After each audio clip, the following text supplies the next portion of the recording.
It's time for MacBreak Weekly. Scott Bourne is joining us, a blast from the past, one of our original MacBreak Weekly hosts and a brilliant photographer. He's joining Renee Ritchie and Andy Anako. We'll talk about the next generation iPhone. We're finally getting close. The Apple Watch, iOS 11, Beta 5, and a whole lot more. It's all coming up next on MacBreak Weekly. Netcasts you love. From people you trust. This is Twit. Bandwidth for MacBreak Weekly is provided by CacheFly at CACHEFLY.com.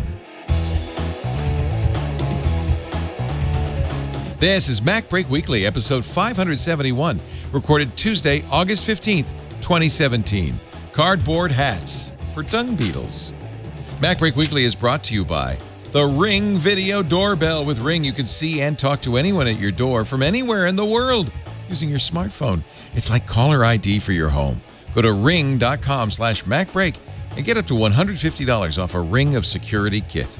And by Rocket Mortgage from Quicken Loans. Home plays a big role in your life. That's why Quicken Loans created Rocket Mortgage. It lets you apply simply and understand the entire mortgage process fully, so you can be confident you're getting the right mortgage for you. Get started at rocketmortgage.com/MacBreak. And by LegalZoom. August is National Make-A-Will Month. Prepare for your family's future. Visit LegalZoom.com/prepare today for a free estate planning kit. It's time for MacBreak Weekly, the show where we cover the latest Apple news. Apple news. I got a news flash right here. Breaking news. There's some guy with a cowboy hat sitting next to me. That's not a cowboy hat. That's a Tommy Bahama Panama hat. That's Scott Bourne in studio. My best buddy from the earliest days of MacBreak Weekly. Scott was one of our regulars along with Merlin Mann and Alex Lindsay, and I'm just thrilled to see you. I'm so happy to be here. Thank you for inviting me. He disappeared off the face of the earth for a while. Is back doing photography podcasts, right? At PPN, Photo Podcast Network, we got 4 shows a month. My pal Marco Lewis and I do that. So PPN. Photopodcasts, plural.com. Yes. PPN. Photo Podcasts. PPN, the Photo Podcast Network. .com. Also here, Andy Anako from the Chicago Sun-Times. Great to see you. My other, you're all dear friends. Renee Ritchie, the newest dear friend in the bunch. I've only known him for 5 or 6 years. I'm not cap nor camera, Leo, but I make it up in enthusiasm. In enthusiasm. imore.com. Scott is a photo ambassador for the Olympus camera line. This is something new for you because when I knew you, you were shooting, I want to say Nikon, but you said Canon? Well, I've had all of them. Yeah, I was shooting DSLRs. Yeah, big cameras, the heavy ones. Heavy cameras. And you told us last time that your doctor said, you better carry something a little lighter around. 11 shoulder surgeries. What? Yeah. Wow. So he said, I'm the best in the world at this. I can't fix that no more. So he said, you got 2 choices. Be a cripple in a wheelchair or get something lighter. And maybe he should have mentioned you could carry it on the other shoulder. Did he say anything about that? I'm right-handed. Oh, okay. I'm a lefty. I still carry my camera on my right side. But I notice you use the sling style where you have it on your hip and you swoop it up like that, right? Well, or no. This will work any way you want. This is the Pro Advantage strap from Olympus. Nice. Yeah. So I'm just. Do you have to use only Olympus stuff now? Yes. But you're happy. I tell you what, if you've not seen Scott's amazing wildlife photography, primarily birds, right? Yeah, I got bird brain.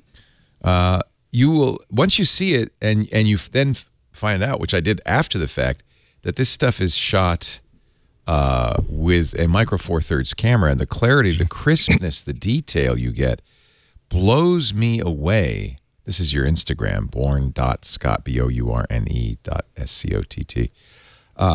At this point, I will never, ever, ever. In fact, I want to throw away all my DSLRs. I will never, ever second guess it. And you have an advantage with Micro Four Thirds because you have an amazing range of lenses. That's a standard from a number of manufacturers. It's not just everybody makes. Well, Panasonic and Olympus are primarily the Micro Four Thirds. However, there are other third-party lens makers available that you can get their stuff. But you know, it's and adapters are easy to find. Yeah, it's lighter, it's cheaper. It's smaller. Well, my wife shoots what you shoot, which is the OMD. Your wife has excellent taste. It's a really nice. I'm very jealous. It's the OMD EM1 Mark II, second generation. Andy shoots the EM1 Mark I. Yes, he does. Both great cameras. Yeah, I mean, and it just goes to show you when I bought that I think about it shortly after it came out, and it is one of the most expensive consumer products I have ever bought in my life, and that might even include that doesn't include my cars, but you wouldn't know to look at it. But oh boy, it was one of those things where this is.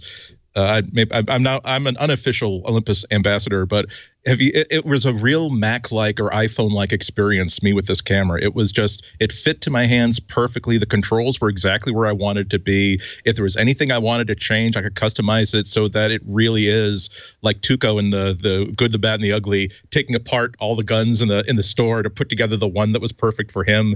And oh my goodness, and also just the thing that was holding me back, because I knew that this was the time that I finally think that I'm an okay enough photographer that I can take advantage of a better, like, pro level camera. And I was thinking about Nikons, I was thinking about Canons. Everything that I was reading and everything that had been told to me, both professionally and as a consumer, said, well, the thing is with Micro Four Thirds is that they're not really fast focusing, and they can't really do this and they can't really do that, but within their limitations.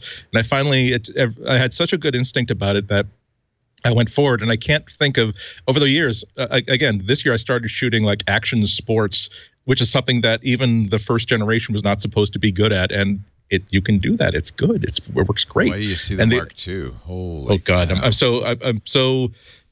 so close to putting money under the mattress for the Mark II, because it seems to be everything I love about the Mark I, plus more megapixels, plus faster, plus all this. And I just say the last thing though, the ability to just board an Amtrak train with my laptop bag and have a collection of, it's so compact that I have a collection of lenses in there that is about the weight of maybe one lens had I bought a Canon or a Nikon. It's like, why not take the 70 to 300 millimeter zoom plus the medium zoom plus this fisheye lens? Because anyway, I'm enthusiastic. I like this.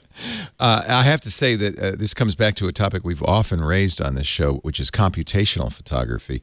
A Micro Four Thirds sensor is a lot smaller than the full frame sensors, so you're getting less data. But what's changed, even from the EM1 Mark I to the Mark II, is the brains of the operation. The back-end processing speed on all cameras these days is phenomenal. And really where that comes into play, Leo, is things like fast autofocus. Right. And fast frame rates. The EM1 Mark II can do 60 frames per second. What? 60 frames Okay, per second. thought, I just got the A9, the Sony A9, and that does 20. I thought that was a lot.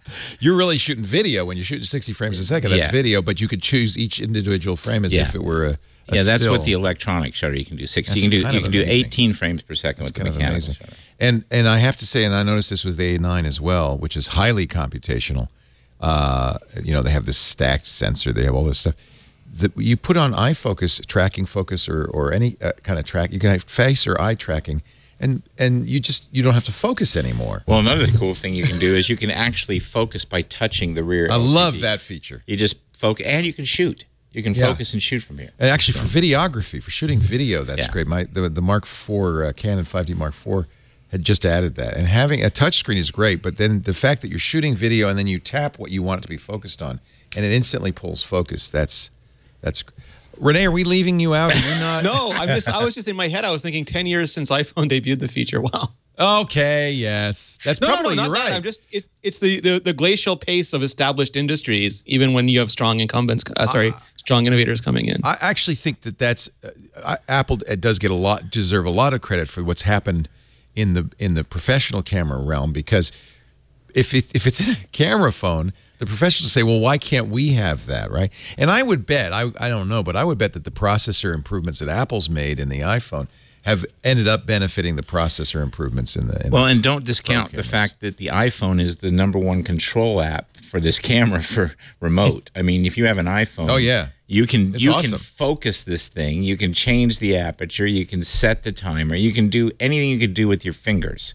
Oh, did you show Lisa that? I haven't showed her yet, but she uses this is her workflow. She'll take a picture. She'll using Wi-Fi get it over to the iPhone instantly. Yeah, and then she can use Snapseed or any variety of filters and publish it.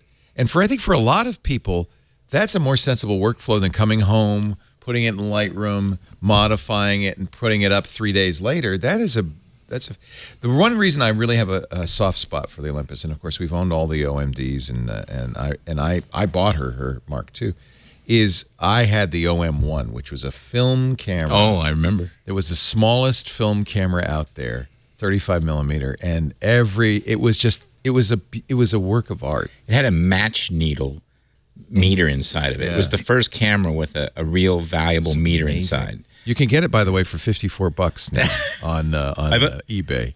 I bought one because it was just such a beautiful object. Also, isn't it? Yeah. Also, my first real camera as a kid was an OM2.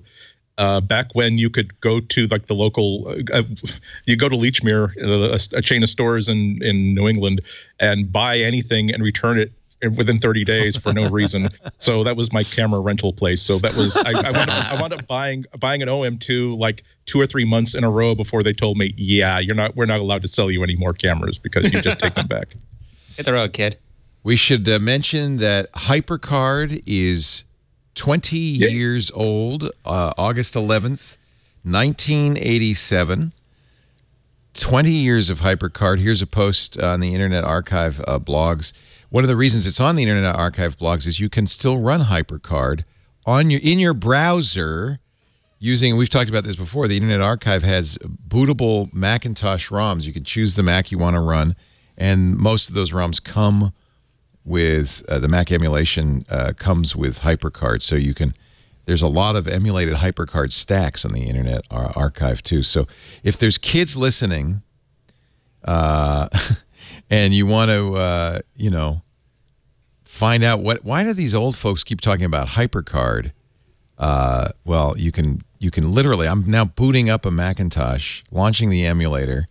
Boots a hell of a lot faster than the Mac Classic did, and I can run HyperCard, and you could see this is a stack. Seinfeld 1.0. That's how old Seinfeld is. Yeah, this is kind of a weird mismatch between the timelines of technology and the timelines of everything else. Seinfeld feels relatively modern. Culture makes no sense in hindsight. but if you look at this HyperCard stack of the Seinfeld show, it feels like, good Lord, this is prehistory. This goes back forever and ever. Being able to build a HyperCard stack was one of the first real programming things I accomplished. And yes, Bill Atkinson being a photographer, I was very keen on what was going on with this. I absolutely think that HyperCard was way ahead of its time and one of the coolest things that happened on the older Macs. And I'm glad you mentioned the history of it because it's just such an amazing thing. You know, everybody takes it for granted now what you can do, but back then it was pretty cool. Yeah, but it's also something I wish we'd get back to because HyperCard was, for people on the Mac, I think it gave people control over the Mac that they might have used to have had over the Apple, because you would go to someone's house, whether they were an adult or a kid, and they would boot into whatever custom HyperCard stack they had created to do whatever task that they had set that thing up to do. And so the Mac felt like their Mac, as opposed to I'm running the apps that other companies have created for me or are allowing me to create. And with if Apple were to create something like that on the Mac these days, oh boy, you'd see in-depth 8-dimensional insanity in about 8 days, and it would just make me so very happy. Yeah. Well, and that's one of the reasons we continue to celebrate Sal Soghoian, AppleScript and Automator. They're really the spiritual successors to HyperCard. Apple seems to have kind of abandoned them. Neither of you went to the Command D conference? I guess that was last week we talked about it. It was last week in San Jose. No, I'm afraid not. Yeah. But I saw a lot of pictures and stories from that, and I'm glad that Sal is keeping Automator Alive and AppleScript Alive. He's doing some incredible stuff. If you go to his sites, his famous, he's continued the tradition of creating official sites when he was working at Apple that weren't technically official, and he's doing an incredible stuff that automates stuff within the Omni Groups apps. So things that you didn't think you could do, you can automate between iOS and macOS, even on iOS directly.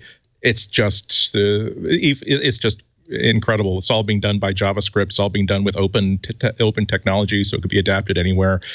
He is such an important force, and I don't know what the equivalent of a MacArthur Genius Grant is within our group, but oh boy, he should get the first 3 of them. He's doing such important work for everybody. How do you like this? This is my new new computer. It's a Macintosh. You're killing me. This is the world's biggest. The Seinfeld icon looks like the Heath Ledger Joker, which I think is amazing. This is the world's. Let me just see. Let me get info here on this file here. Actually, is that the resolution of the Apple Watch? Probably is now. Yeah, probably, right? Yeah.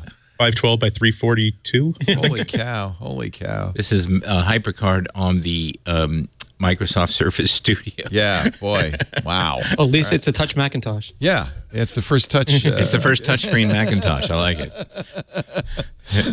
That is kind of disorienting in so many ways. Anyway, happy birthday and thank you, Bill Atkinson. And Bill's around. In fact, we're going to try to get him to come up and maybe do something on the 20th anniversary, because it's such a big anniversary. It was last Friday. 20th anniversary. Wasn't it the 30th? No, it's the 11th. So. No, it wasn't the 30th anniversary. Oh, did I say 20th? Yes. Yeah, 30th anniversary. Now I feel old. I feel really old. Interesting. Back in our day. I remember.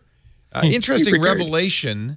We talked last week about Apple's quarterly results and how their #2 business was services. Oh. Thank you, CNBC. But I really, it's really driving me crazy. There's a new thing now. I think Bloomberg does it, where you can't. It starts. The audio starts. The video starts, and then it's got a button that says audio. But if you click it, it launches it. It doesn't turn off the audio. It's like, come on. Doesn't the browser have that? Like Safari has that auto mute every tab button. I gotta find that button. That's I'm a Chrome user, but I'm considering switching back to Safari just to. It's getting to be such a huge problem. God, well, yeah. But they want those numbers. They want the play numbers, Leo. They get them. What, do they mean anything? It's like Facebook with the autoplay video in the news roll. We have huge numbers on video on Facebook. Anyway, we were talking about services. This is maybe dampens the enthusiasm for Apple's, quote, services business. According to, I guess this is coming from Google, right? Google, in an investor's note on Monday, said that Apple pays about $3 billion a year. I mean, Google pays about $3 billion a year to Apple just so it can continue to be the default search engine on Safari on iOS. $3 billion. Didn't we know that number from Eric Schmidt saying something a couple of years ago? A couple of years ago, it was $1 billion. And it doesn't show the value of those customers, those eyeballs. I was going to say, $3 billion. It is, because, of course, it's iPhone. But what it does is it shows you that even in something like services, Apple's #2 business, it still stems from the iPhone. It all starts with the iPhone, right? Because remember, they weren't just talking about that, but they were also talking about, we mentioned this last week, that they didn't break down those numbers, but we know that the lion's share of money they make from services is through the App Store, and they're making most of that money through iOS, and they're making most of the iOS money through like in-game purchases and things like that. So we got a ways to go before Apple can say, hey, look, we're broadening out. We're not reliant on the iPhone. Well, we're not. They can say that we're no longer reliant on iPhone hardware. We're now just reliant on services that you need to buy for the iPhone. Remember, of course, that the $1 billion that Google paid Apple in the last quarter, $1.25 billion, is all profit. There's no, it's all profit. Well, he's got to have coffee with Sergey once a month. So, so you could subtract $4.50 for the Starbucks. So Google may account for as much as 25% of company profit growth over the last 2 years. Google. Kind of explains why we haven't seen the enmity between Apple and Google that we've seen between Apple and Adobe. Yeah. And remember, Jobs said we're going nuclear on Google over Android, blah, blah, blah. That kind of went away when Tim Cook took over. There is $3 billion will fix that. There's a tight relationship between the two. I don't know if that also means if it has anything to do with the Google Apps. It sounds like it's just having Google be the default search engine in Safari. And I have a feeling that this number went up partly because of negotiations. Remember when Apple said, we're thinking of moving to Yahoo, or the rumor was, we're thinking of moving to Yahoo or Bing for our defaults. Yeah. That's like, that's like Daniel Craig saying he's not going to be in the next Bond movie so that he can get his salary up. You think that's what that was all about? Of course that's what it was all about. Oh. What else is he going to do? I think we talked about this too. He's Bourne. It's going to be very hard to grow the iPhone business in terms of unit sales because there's only so many people on Earth who are willing to have an iPhone. But you can grow the amount of money that each of those customers gives you, and that's through accessory sales. And Apple Watch and Apple TV are both accessory sales. In terms of that, it's subscription revenue to Apple Music. It's Google paying you for first placement on search thing. All those things increase the average amount of money you're making for a customer on iPhone. Yeah. Temporarily, just until next quarter in the new iPhone, Apple may in fact be the world's third largest smartphone maker. That's for the first time since 2011. And it's thanks to, of course, number one, Samsung, and has been for some time. But that's thanks to the success of Huawei, a Chinese smartphone manufacturer. They use Android. Well, they use a highly customized version of Android. And success of high-end phones like their P10 and their Mate 9, and of course the Honor phones, which are a little less expensive. Huawei shipped 38.4 million smartphones last quarter. Very few of them to the U.S. I don't even know if you can buy them directly in the U.S. And they're certainly not with any carriers that I know of. Maybe they are in the U.S., but most of this is in China and Asia. But Huawei is very, very successful. That may change. Let's see what happens in September. By the way, we're less than a month away. Yep. Right? Yep. Yeah, soon, Leo. Soon. It's going to be a big deal. I think you'll see those numbers flip-flop. Yeah. I think it's two headlines in a row. I remember this for years, going back 7-8 years. It was Samsung's the biggest, Apple's the biggest. And it was just whether Apple was shipping or Samsung was shipping, and they would go up and down, and it filled a blog post for the day. Wednesday, a week from tomorrow, Samsung will announce its Note 8, the new Note. There are a couple of things that are of interest that are not Apple related, like can Samsung sell a Note after the exploding Note of last come on. We did no trouble whatsoever. Their new tagline is, come on, we didn't mean it. It ain't going to blow. No, I just think people have no attention span anymore, Leo. They're looking at 900 other things on a social feed. And did you even remember that they were blowing up until we thought about them selling a new one? Yeah, right. Probably not. There's like 900 other crazy things on Twitter today. I think, well, tell me about it. I think Samsung knew that because they said, we're not going to even change the brand. We're just they didn't. Yeah. They just, you'll forget. It was, it's one dramatic failure. If they have two dramatic failures, okay, then you got to change the brand. Oh, then you got to get out of the business, if you ask me. I mean, you can't. Well, they were confident enough that they said we are going to actually sell. We're going to sell actual Galaxy Note 7s using components that we had in stock, anticipating a year's worth of assembly and repair, and. They were confident enough to say that we think we're going to sell a few 100,000 of these, at least in South Korea. They call them the fan. What are the fan edition or something like that? Yeah. And by the way, People that's love fan, not as in a it. spinning fan, but in a fanatic. Like I'm a. We fan. asked on Android Central, and people, there's such high brand affinity. There are people who just like they were upset. They still were upset they had to give back their Galaxy Note 7. I am. But also, I loved I've had every Note. I loved the Note 7. I will buy a Note 8. Absolutely. It's also a unique beastie. I mean, if Apple ever decided that we're going to do a iPhone 7 Plus or an iPhone 8 Plus that also had something like an Apple Pencil, that actually docked inside the thing, that would be an interesting alternative. I've never been tempted to own a Galaxy Note, but every time I've had one for review, I don't use the pen for the first week, and then I use it for one or two things, and then I'm using it all the time until the end of the month, and I have to send it back.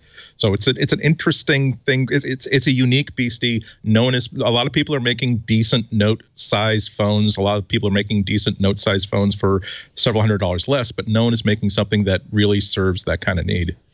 Well, since we are less than probably, we don't know. Apple still hasn't sent out invitations. They won't for a couple more weeks.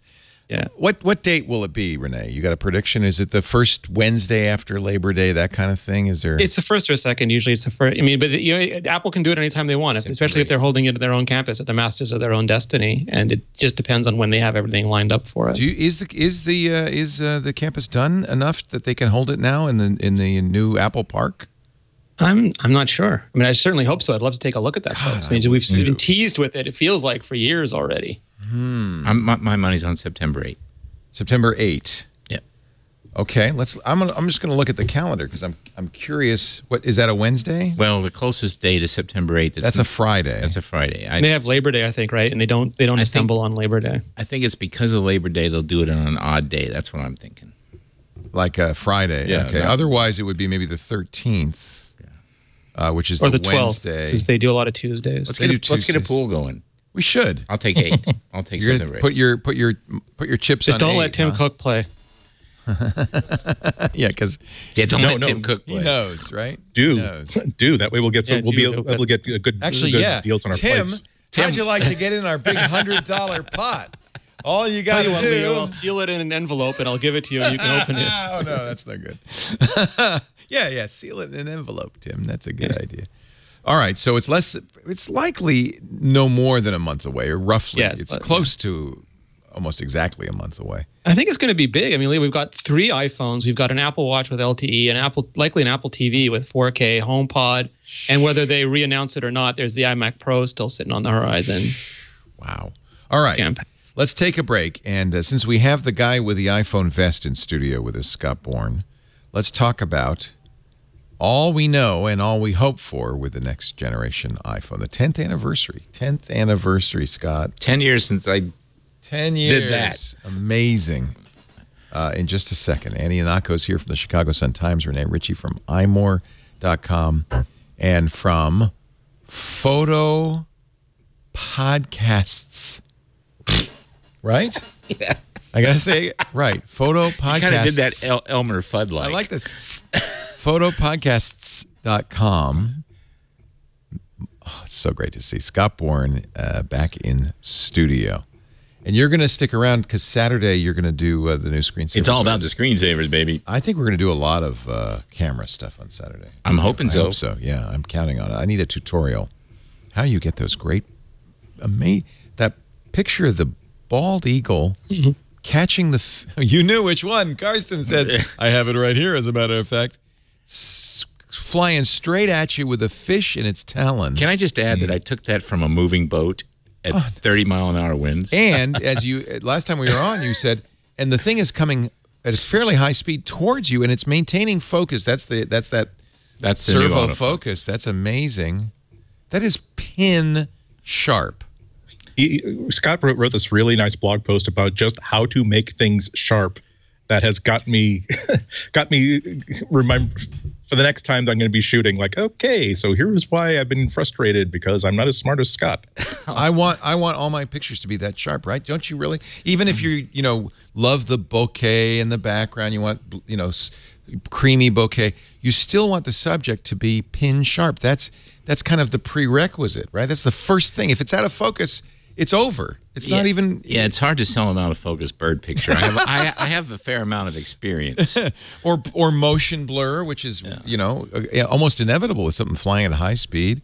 So you use 1/500? How fast is your shutter speed? DC? Oh no, my minimum shutter speed for birds in flight is 1/1500th of a second. Holy cow! And for sharp wingtip to wingtip, you're at a 2000th. That fast? That fast. And do you cheat a little with the focus by having a narrow aperture, or? Generally because we're shooting at the high shutter speeds, we have to shoot wide open. You have to be open. Yeah. Even if it's daylight. Yeah. Oh man. Okay. We got to go with the higher ISO to get where we want to be, but it's working for me. And that picture we just showed, which is a mind-boggling picture. If you're listening, you can see it at Scott's website, scottbourne.com. Thank you. And just look at his eagle photos. And that picture. I love when people say, "What camera did you use to take that picture?" It must have been a really good camera. Well, it was a good camera. Are you now? I keep saying ambassador. That's not quite right. It's it's called the Olympus Visionary Program. I'm the newest member of the Olympus Visionary team. It's quite an honor. In fact, it's the highest honor I've ever received in my career, and I'm grateful for it. Do you get paid to do that? I do. So it's a... But I want to point out that I switched to Olympus before that in November of last year, and I didn't start getting paid till July of this year. So they came to me, not the other way around. And you've been a great advocate for it long before you had anything to do with that. Yeah. It's just recognition, and I appreciate it very much. And you know, I got my hands into lots of stuff, but I have to say it's a very high honor, and they're very Mac centric, by the way. They a lot of the folks there are into Mac, so you know, it's a good marriage. And chat room's asking, we're going to take a break. We can address this later, maybe on the new screensavers, about post-processing, what kind of post-processing you do. But we'll find out in a minute, okay? Because I know. And I'm going to keep it a secret for a little bit longer while we talk about my doorbell. I have one right here. I should give you one, Scott. You need this. I would love one of those. This is the Ring doorbell. Love these. I installed my Ring almost 2 years ago now. And by the way, no handyman eye, but it's nice because the doorbell comes with all the stuff you need. There's a drill bit. There's a screwdriver. They have a normal screwdriver and a handle, but they have a proprietary bit, which makes it, so it's locked into your house. What you do is you remove the old doorbell. You got 2 wires coming out. Actually, this one doesn't even need a wired doorbell because it's got a lithium-ion battery in it. But the Ring Pro, is for wired doorbells. The 2 wires coming out. If you look at this, it's actually so much nicer than the standard doorbell installation. They have a plate that you screw into the door jamb, and then the wires come through the plate. There's terminals there, and this is the doorbell, and it's got contacts on the back. It's got a USB port. That's because this one has a lithium-ion battery. You charge it. It goes about a year on a charge. So that's why you could do it without a wired doorbell as well. And then you press this button, and then you pair it. I'm pairing it right now with my Wi-Fi. So this doorbell is on your Wi-Fi network. It's my favorite IoT device. By the way, totally secure. Firmware patches automatically pushed out by Ring. They keep it up to date. Very important. If you're going to get an IoT device, make sure you're getting it from a reliable company that keeps their stuff up to date. Ring does. But once it's paired, you get all this benefit. Because suddenly, now you've got a camera at your front door that not only lights up when somebody rings the doorbell, but even with motion sensors when somebody walks by. And you can set the range so it can go all the way out to the street if you want. I wouldn't set it onto the street because then every car that goes by will ping you. And you can talk to and listen to anybody at your door, see them. So when I get a delivery, I can see them and talk to them. I can say, leave it there, put it behind a bush, whatever. You can keep an eye on that package. They also make these great kits. This is a Ring of Security kit that includes the new floodlight cam that just came out. The floodlight cam is basically a doorbell without the doorbell, the Ring Video Doorbell without the doorbell. It has a camera, speaker, microphone, and it has lights that light up when there's motion detected. But they have one extra feature the doorbell doesn't have. So you can see into somebody comes back in your backyard, lights light up. If that doesn't scare them, you're seeing them now. You're anywhere in the world. You're online. On your phone, on your tablet, on your computer, you can see them. And then you can talk to them and say, can I help you? That usually gets them to run away. But if they still don't run away, you can press a button and send a 110 decibel screaming siren, and they guarantee you are now going to leave. It is awesome. Works on coyotes as well, I might add, or bobcats. The Ring floodlight cam. We have a deal. If you get the Ring of Security kit, that's going to include a Ring doorbell. You can get the Pro or the original Ring, and 1, 2, or 3 floodlight cams, and you can save up to $150 off when you go to ring.com/MacBreak. Wall Street Journal's Best of CES 2017. This company is knocking it out of the park. I love these guys. I love their founder, Jamie. By the way, he's a fan of the screensavers, and he told me this. I didn't realize it. He'd been on our show. One time, years ago, Jason Calacanis auctioned off an ad on the Twitch show. He asked me ahead of time. Auctioned off an ad on the Twitch show, and Jamie Siminoff, this was pre-Ring, he had another company, bought it and did an ad on the Twitch show, and we met. And I didn't remember that. He said, when I talked to him, Leo, you don't remember me. I said, from what? And he told me, well, Jamie, yes, you're that Jamie. Now he's got this company. Richard Branson's an investor. Go to ring.com/MacBreak and get up to $150 off a Ring of Security kit at ring.com/MacBreak. I am going to give you this. You have somewhere you can install it? I have a door. You have a door? I could use a doorbell. And you need a door. This is so much better. You know when you buy a house? Thank you. And the doorbell, we bought a nice house. It was a very nice house. It has a cheesy doorbell. The cheesiest. It's like they got it at Kmart, right? Every time. Yeah. And it's kind of fallen off, and there's drops of paint where they painted around it, and then every time. That's why I replaced it. All right, moving on. iPhone. First of all, Renee. Yes, sir. What's your best guess as to the name of the next iPhone, the high-end fancy one? I hate making these guesses because it's literally Apple guesses. So they get together, they pick sort of a name, they make up a big list, and then they go through them and they talk out all these names and figure out which one is the best one to go to market with. And sometimes it's the first name they thought of. Sometimes it's not. Like I believe the recent MacBook was MacBook Stealth for a while before they settled back down to just Thank God. MacBook. So, yeah, so I mean, it goes. A lot of names sound goofy until you've had them for 10 months. And then we do think that there will be a 7S and a 7S Plus, right? Yeah, and they could just be iPhone 8, iPhone 8 Plus, and iPhone 8 Pro because that's a very simple, easy to understand nomenclature. Or they could just be iPhone Plus, and iPhone Pro if Apple decides to ditch the numbering scheme. I mean, there's pros and cons to all of these, and I imagine Phil Schiller and Greg Joswiak and everyone are busy hashing that out. We are lucky because we do have an expert in iPhone naming here. Scott Bourne, in 2006, before the iPhone came out, before it was announced, you knew it was going to be the iPhone, right? I did. You said it's going to be the iPhone, and that was actually a more of a guess because I mean there were iPods. Well, we had a little bit. We had just a touch of inside info. Oh, did you? Yeah. Oh, I didn't know that. Nobody's going to remember this. It's watching the show, but this is like eons ago. But my little buddy Merlin Mann would ridicule me every time I'd say I had an inside source, but I really did. I had an inside source. Is he still at Apple? I'm not going to say anything else. Was it Steve protect Jobs? your sources? You're smart. Yeah, was it Steve Jobs? It was not Steve Jobs. Hey, speaking of Steve, we had I had Walt Mossberg on Triangulation yesterday, which is a lot of fun. Wow. He had some interesting stories. Remember, he had quite a relationship with Steve Jobs, and I asked him, and he said, "Yeah, I knew Steve was cultivating me. I'm a reporter. I've worked." And he said, "I never had dinner with him. It was not a social relationship, but Steve, for a long time, would call me every Sunday night." And the first time he called, Walt's wife said, "It's Steve Jobs on the line." And by like the fourth or fifth time, she go, "It's Steve on the line again." Because it was their Sunday night. It was an hour and a half minimum conversation with Steve Jobs and Walt Mossberg.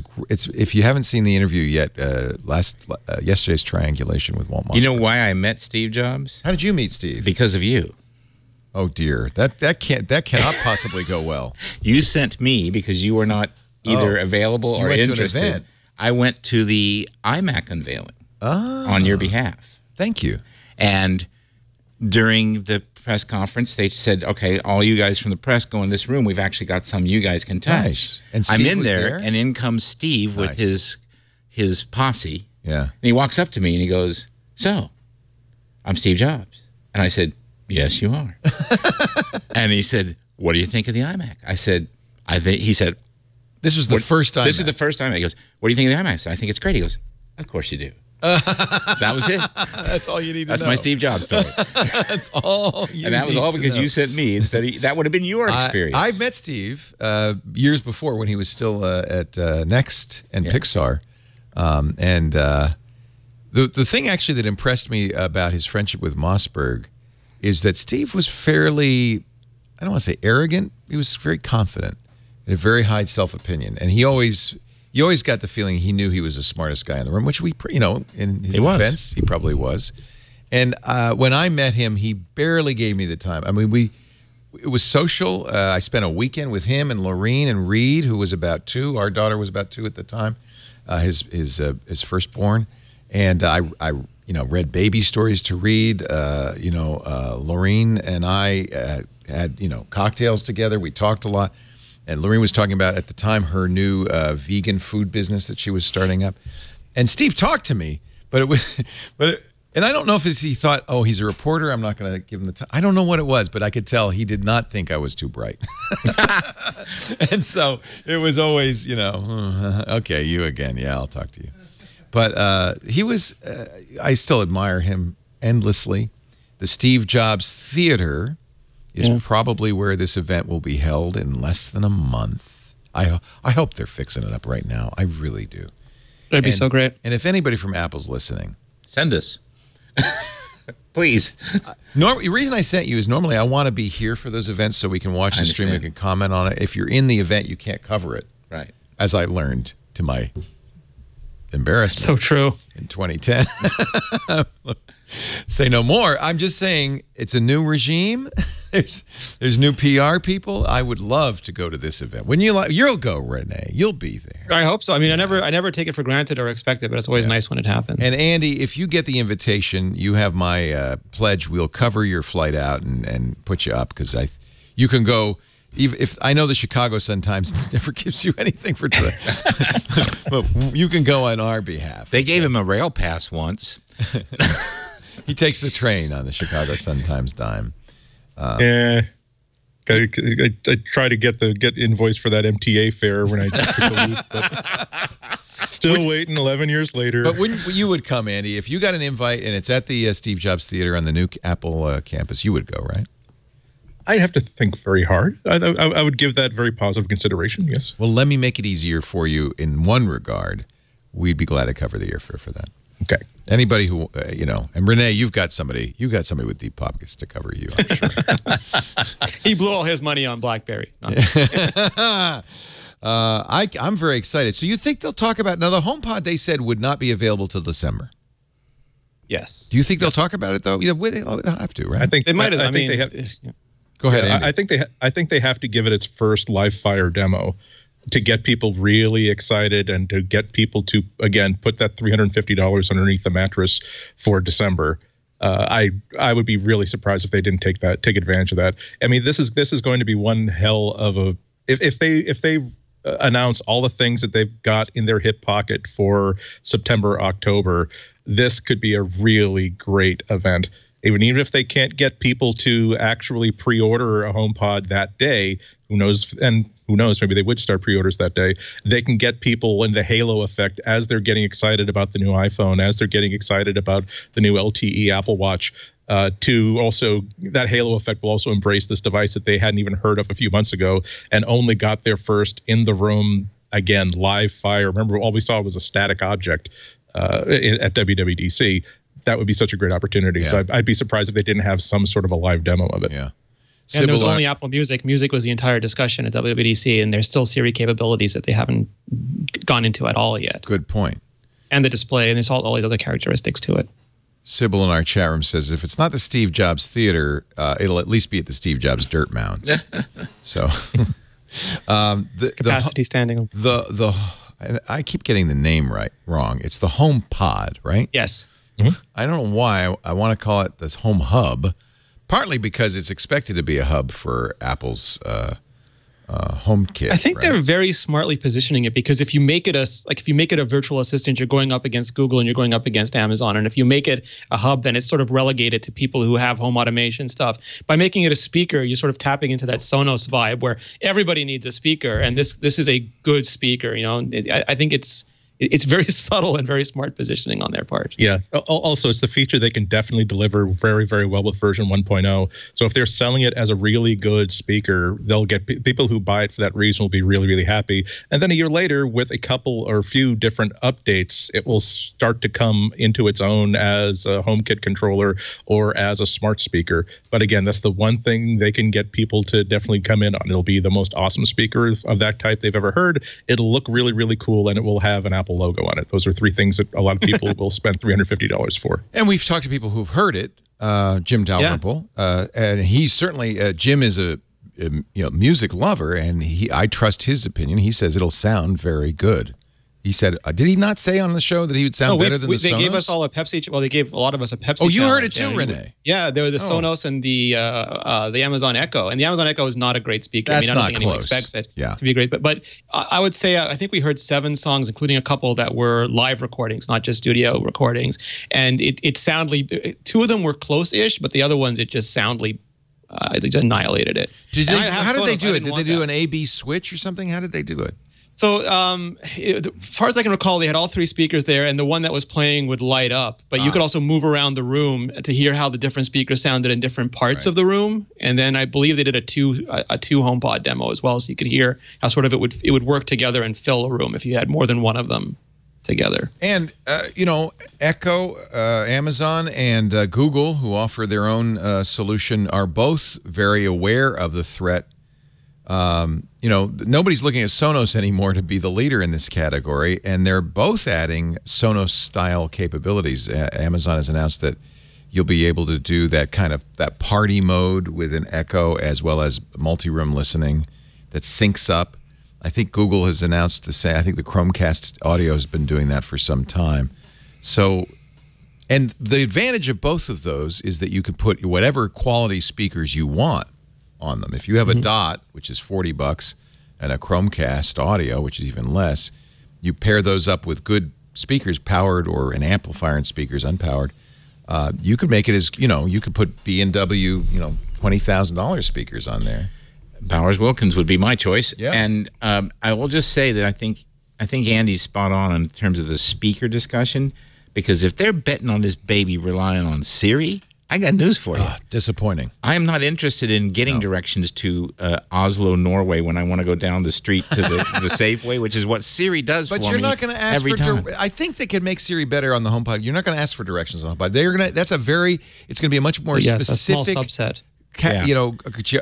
Vocabulary, and so they can make it better. I think they can add all these features. And the one thing that we talked about before with the computational photography is they're absolutely doing computational audio here. Right. They have the Apple A8 chip as an audio digital signal processor, and they're continuously measuring everything that's happening in that room, and then taking apart, analyzing, and projecting audio to match exactly all the readings that they're getting. And that is something that's going to give them an advantage over people who don't have. No one else does that. That's secret sauce.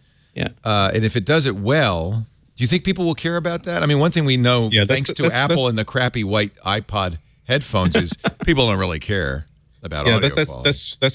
That's what I'm curious about. Like, I love these Sony headphones. I mean, they're, for me, expensive headphones that cost like $70. But I know some audiophiles that have like $300, $400, $500 headphones, and there is no way you can get me to care about a $500 pair of headphones. You just can't.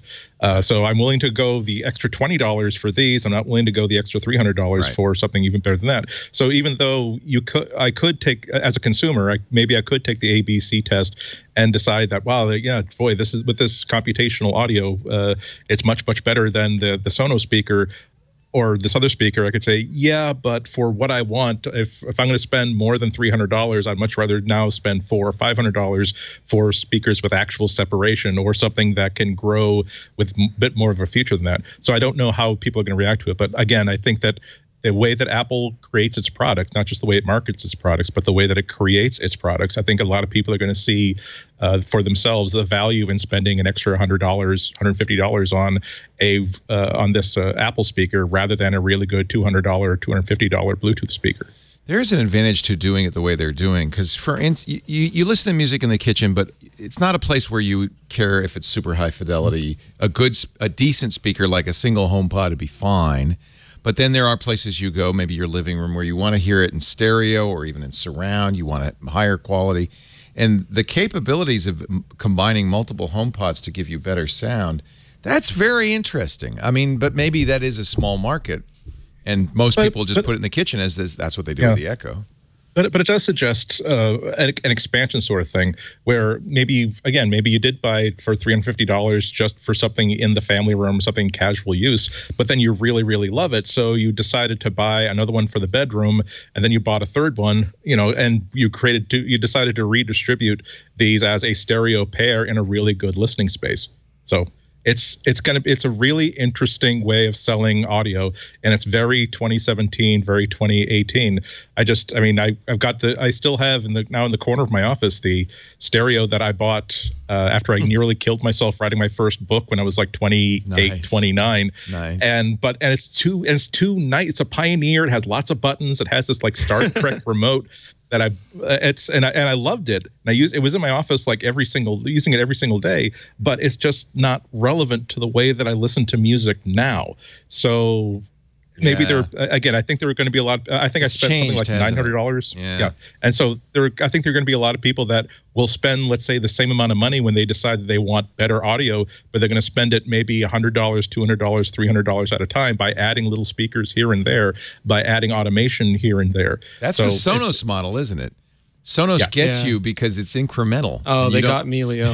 I know. This is what's killing many of us.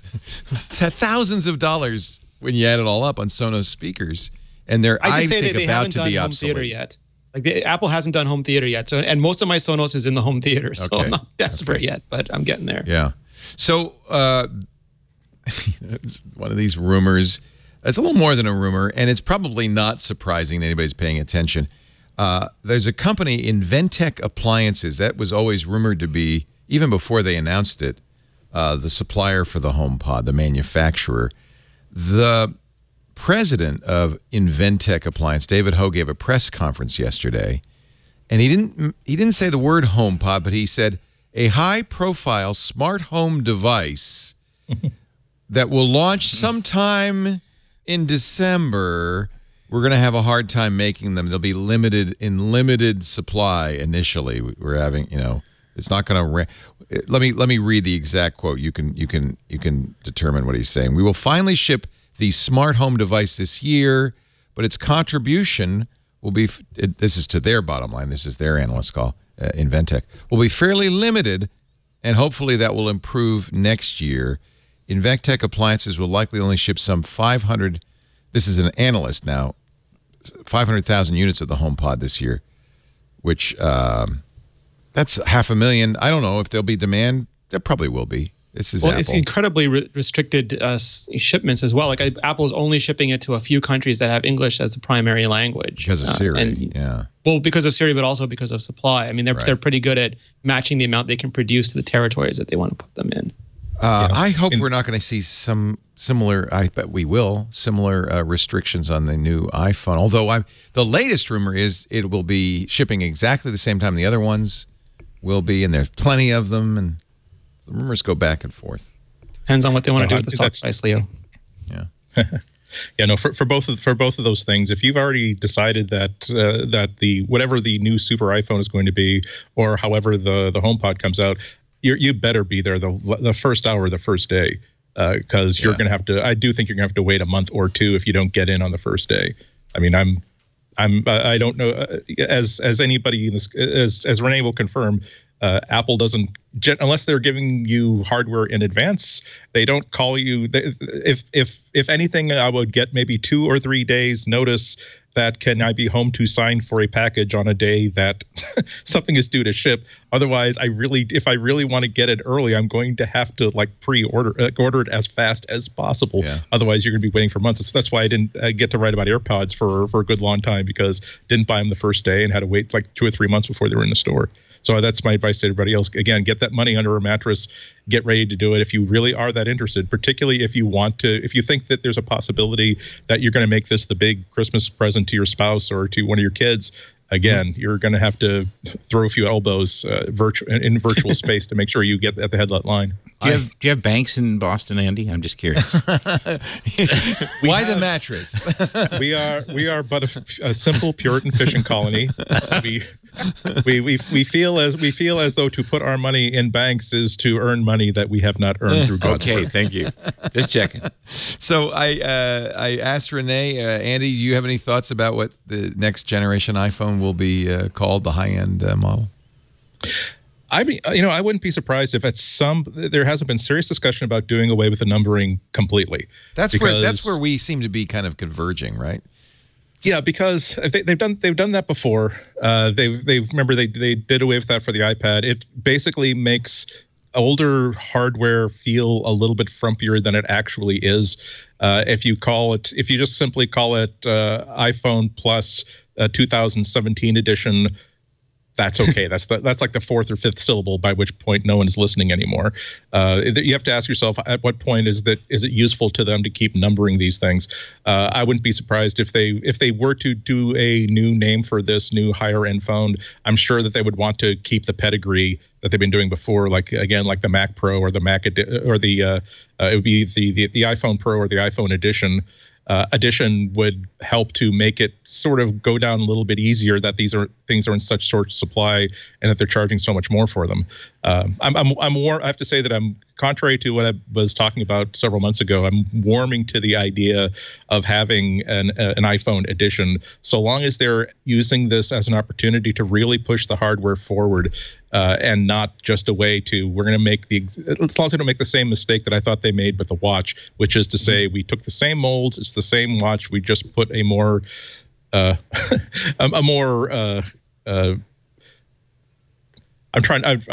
was about to try to make a Obscene? 10 Commandments analogy. basically, don't lust after aluminum, lust after gold. Look, don't focus on the world problems. Look, here's something gold and shiny. So I'd be bored. So Edition would make sense from the watch standpoint.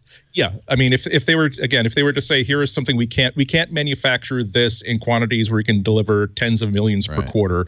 Here is something we can build only about 5 to 10 million copies of.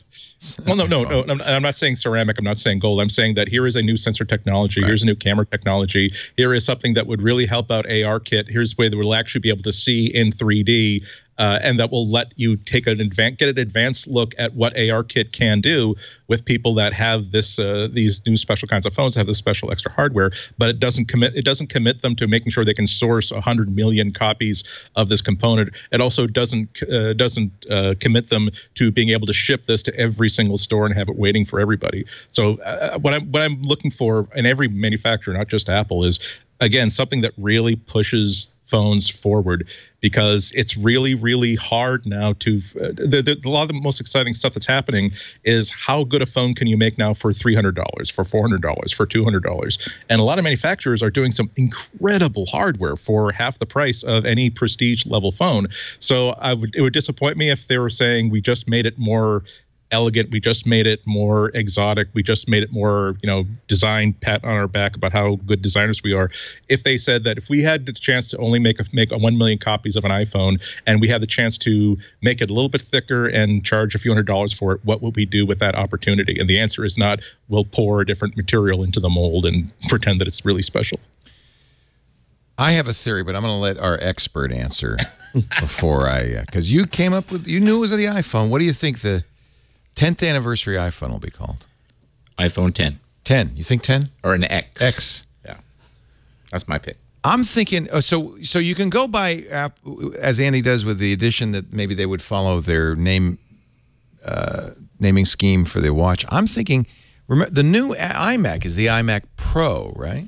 Yep. Yeah, and Pro is probably my second choice. Pro might be interesting. The iPhone Pro, focusing especially on the camera. From the marketing perspective, Andy's right on. I mean, it's definitely harmful to legacy sales to have you look at an iPhone 4 as, something that's really no good because it's so old. Right. If you take that numbering system away, that makes selling, older phones They easier. did it with the SE, right? Yeah, the SE is really a 5S, but they call it the SE. Right. And I think that, marketing drives a lot of the decisions at Apple, so it's a good bet. But I think the number X is real popular in overseas. You see X real bold. I think I think that particularly in China that's popular. I bought a car with an X in the name. What was that? The Model X. Ah, yes, you did. Yeah. We've all decided that iPhone AF is just off the table, right? AF? Apple would never go there. iPhone is never mind. That's the new autofocus mode. Autofocus. Oh, I'm sorry. My mind. iPhone autofocus. You'll be able to do bird photography. There's a Scott Bourne mode on the new iPhone. Scott Bourne mode. There ought to be. Oh, I love the speculation, and I always like it as we get closer to these events. That gets more heated. But I am very excited. I have to say, this is the first iPhone I've been really excited about in a few years. Well, would you like me to channel our friend John C. Dvorak to have him chip in? What do you think he would say? That'll never work. No way. Who would buy anything that expensive? Got a Windows phone. Yeah, Windows. There is, let's see, there is a new MacBook Pro. Before we move on, Leo, can we just talk about blush gold? Yes, because we were, so the last rumor, and this is really, the rumors are now flying fast and furious. Yep. So much so that the latest rumors are negating the previous. The last rumor was all of the phones would be available all at the same time, all in the same 3 boring colors. Yes. Not so. But juxtaposed with that is like a mirror finish rumor. I really love that. I would buy that. Because they'll be in glass for inductive charging. So glass plus mirror looks really hot, but also copper, which yesterday they were saying might be called blush gold. And I can get used to almost any name, but that one's going to be hard for me. But the idea of a copper colored one, I think, would be interesting given, the previous palettes. As opposed to rose gold. Yeah, just because rose gold is like 3 years old now, Leo, and fashion just moves. Will there still be jet black and the matte black, whatever they call that? I don't know, because if it's under glass, it'll probably, I don't know what. Those are metal finishes. Yeah, you can't really do those on. Like it could be shiny black. I just don't know if they'll use those same names. Right. Maybe we'll have all new names: blush gold, black gold. I don't know. So what's our? So assuming it's glass because of the inductive charging, it can't be metal. They have a patent for inductive charging through metal, but as far as I know, no one's ever fielded a phone using it. No one's done it. You could, if you're doing inductive charging, have a cutout of some kind. Google did that with the Pixel, and it's ugly as sin. I don't really like the cutout. Yeah, they did antenna lines and the cutout, which is like the two things you could avoid. If you do glass, you don't need to do antenna lines either, do you? No. Because it's transparent. No, it's RF transparent, yeah. But the problem with glass is it shatters. Peanut butter on both sides of the bread. Yeah. Yeah. It's going to fall. The argument they're going to release them all at the same time does make sense, and here's why. Because they sure as heck aren't making any computers that anybody cares about. They got nothing else to work on. You and I are in the same boat. Notice all the Windows machines around me these days. It's when you have this Surface Studio, which, by the way, Consumer Reports withdrew its recommendation for all the Surfaces because of high return rates and reliability rates. Microsoft did counter with a press release that did seem to put that in better context. Yeah, and then Paul Thurrott had an article we'll talk about tomorrow on Windows Weekly saying not only did Microsoft lie. Never mind. Lie about how all the issues they were having with Skylake. They said it's Intel's fault. The Skylake processor's got bugs. And then Lenovo said, "What are you talking about? It's working fine. We don't have a problem with it." Yeah. And I had a Surface Book that had all those power issues for 8 months before Microsoft could fix it. That's the one that Microsoft famously said was a tough computer science problem to solve. I love the form factors Microsoft's doing with the laptop, the Surface Book, the Surface Pro, and the Surface Studio is what an iMac should do. And it'd be easy for Apple to do that, except for this part, the touch part. But the fact that it lies flat like this is awesome, right? You're killing me with this thing. I know it's fantastic.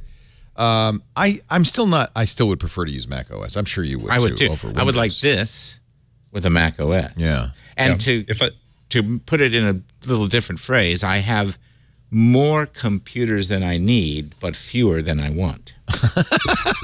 N-1, Scott. N-1. Andy, you're saying something? No, I was just saying. I showed you that Lenovo Carbon notebook, and I love it so much. But the thing is, when I switch, I've got my iMacs, my Macs here in the office, and it's like Windows 10 is really, really good. It's very, very serviceable, but it's not macOS. It's not Mac. I spent an entire weekend going through all kinds of Hackintosh techniques to try to get macOS running in a virtualization mode on the Carbon, because if I could get, oh my God, it so kicks the ass of every MacBook I've had for the past 2 or 3 years. If I could only get it running. The real point is that the PC ecosystem is so rich. Right, there are any kind of hardware you want, you could get, because there's thousands of manufacturers. Apple's the only company. Apple makes choices. Every manufacturer makes choices. The problem is if you don't like Apple's choices, there's nowhere else to go. Fistful of dongles, anybody? Fistful of dongles. You know what, Renee? That's my solution. I don't use Windows, and even with I got a brand new Lenovo. And the Linux has come so. People are going to think I'm an idiot. Linux has come so far that the current Linux kernels support Kaby Lake, the latest Intel processors flawlessly. Nowadays, when you install a good Linux, and I'll give you a couple of names, but a good Linux on a today's state-of-the-art laptop, everything works out of the box. Even power saving stuff that traditionally has been hard. The cameras, the trackpad, the screens. You're not running Xconfig and nerds on a mission, Leo. They get it done. It really works. I just tried something called Solus. I was up last night installing this. Their third version came out. For somebody who's a Windows user, going to Solus Linux, SOLUS, would be completely transparent. I use a version of Arch called Antergos, installed on my ThinkPad 470S, the latest ThinkPad with a KB-like processor, flawlessly. And the thing is, it gives you some of the features that you like in the Mac, that I like in the Mac. All the languages, programming languages available, a real command line, not this goofy Windows command line. But I have to say, the real problem is the lack of application software that I'm used to. I want to run Adobe's Creative Suite, and I can't. Cloud people are mostly insulated now, but everyone who wants to run to the metal still has that problem. That's true. If you're running Chrome, no reason not to use Linux. And I could set up Linux for somebody who's never used it, maybe using this Solus. They would barely know it was Linux. They would barely know. They'd say, oh, it's Windows? Well, it's a weird Windows, but I like it. Yeah. Doesn't crash. But also points out a unique advantage of the Mac that it's not like the Mac App Store is the most holy way to get software ever created. Talk to a developer if you want the counter argument to that. But I do, when I was again going back to the Lenovo and trying to get it set up the way I want, there's a Windows App Store, but it's woefully incomplete. You still have to go to the Wild Wild West and find individual developer sites to get the apps that you want. I did miss the idea of, well, I'm going to pull down the Apple menu. I'm going to go to the App Store and do a search for the type of app that I want. And I will probably find the thing that I want in this safe certified store, as opposed to Windows, where I will definitely find it, but I have to make sure that I don't get tricked into going to like download.com where the code has been infested with adware or anything like that. So it's kind of a mess. I don't think between Linux, Windows, and Mac, I don't think there's any reflection of the ideal of computing. There's no bigger nerd than me. But even I've got Linux. I love my Raspberry Pi, but it would take a lot for me to decide to switch to Linux because there's all those times where I just want to sit down. I just want to do the thing that I've set down this computer to do this computer with. I don't want to have to investigate which. When I was creating modern Linuxes have stores, you know, and they have update software. You don't really need to go to the command line. Do me a favor before you send that X1 back. Just download Antergos or Solus and put it on there and play with it for one day. And I'd just be curious what you think. I think people have an impression of Linux. Well, you do from the Raspberry Pi because you're using Raspbian. A more modern install is, I would say, is absolutely on a par with OS 10 and Windows 10. But that's the other problem that you have to. You have to ask yourself the question. Okay, well, which version of Linux do I want, and then which window manager do I want? Too much choice. And then, you do want the ability to say, I took this out of the box. I answered a few questions, and I'm up and running. Try Solus, SOLUS -project.com. Install their default budgie desktop, was designed to look like and feel like Windows, and I have a feeling it's very easy install. And I have a Can you boot it off a flash drive? Yep. Okay. You can. I've got Debian running off a flash drive. So yeah, it's slow, of course. If you installed it on the X1, you say. And by the way, with TLP, I'm getting better battery life on my 2017 ThinkPad than I got with Windows. So lighter load. Yeah. Well, it's partly a lighter load, partly. What's really happened is that Intel has taken over much of these power management. A lot of this stuff is now moved into hardware. So like the function keys to turn up the screen or turn up the volume, the operating system doesn't have to know about that. The hardware handles that all now. So it looks exactly the same on any operating system. The world is changing a little bit here, and I think desktop operating systems, your preconceived notions, I think, have changed. Not that I'm proselytizing or anything. Yeah. No, but that's like I'm fond of saying. I think that anytime you're going to spend more than a burrito's worth of money on a piece of hardware, you really have to defend every dollar that you spend. So even if you're so thrilled with Windows or you're so thrilled with your Mac, before you spend $1,000 or $2,000 on a new desktop or a new laptop because you spilled Diet Dr. Pepper on the keyboard of your old one, that's a good opportunity to look at the alternatives. Because even if you can't possibly be swayed into switching to Windows or switching to Mac, the fact that you took another look at Mac will remind you of the reasons why you like Windows and the reasons why the reasons why you took a look at a Windows machine and said, "Oh, but it's just not really very polished," and I really wish I had that sort of peak command.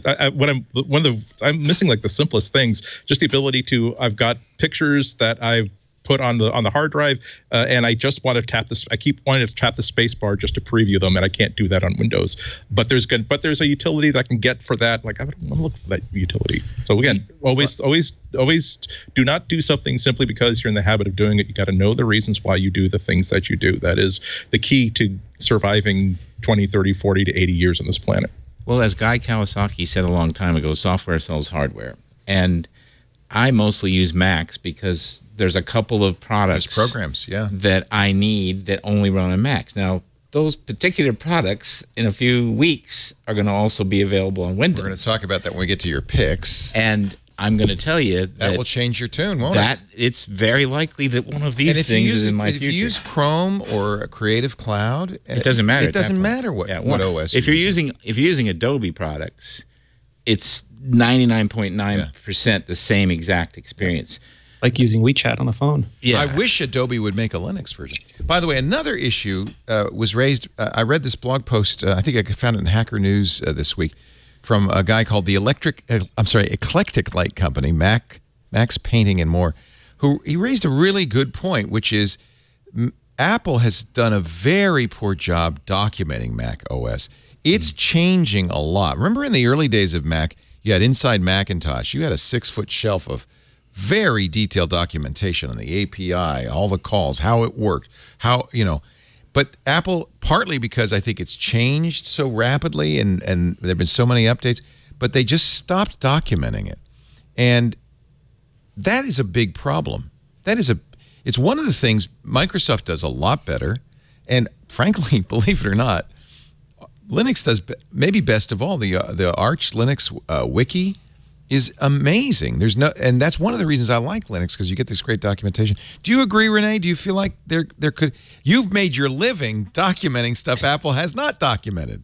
Yeah, no, absolutely. I mean, they have gotten way better. They've been putting concerted effort over the last couple of years, but I think a lot of that has gone to iOS because it's just a much bigger platform for them. But developer.apple.com and the developer publishing group, they've done a lot of work to sort of modernize those pages. If you remember back to a couple of years ago, that stuff was old.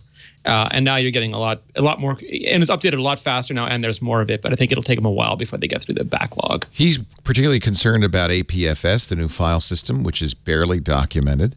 And he also mentions, remember, LaunchD was the key to Mac OS. Now he says a large proportion of tasks are scheduled and dispatched by something called DAS and CTS, which are barely even mentioned in Apple's latest developer documentation. A busy part of macOS, which doesn't even appear to have a name. And I think that's a problem. I think some of it's a lot of it is appliance-sized. Proprietary.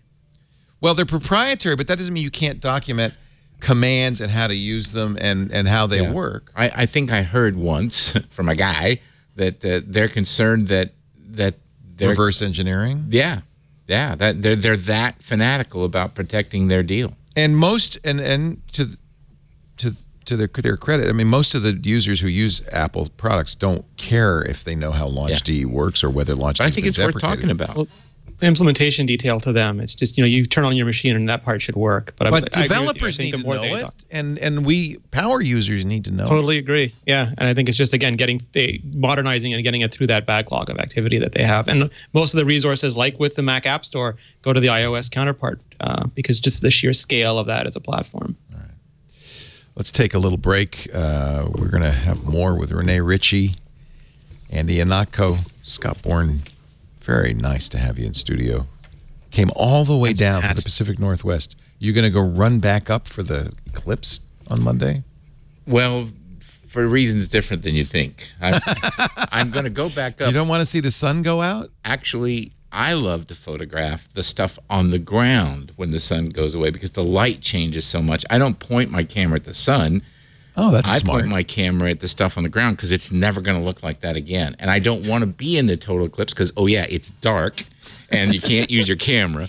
But so even a partial eclipse is a partial eclipse is perfect for what I want to do, which is I'm going to try to photograph some birds down at an estuary close to where I live with that weird light on them. Do the birds act differently during they're going to go eclipse? nuts. They go nuts. The birds are going to lose their tiny little bird brains over this. Yeah.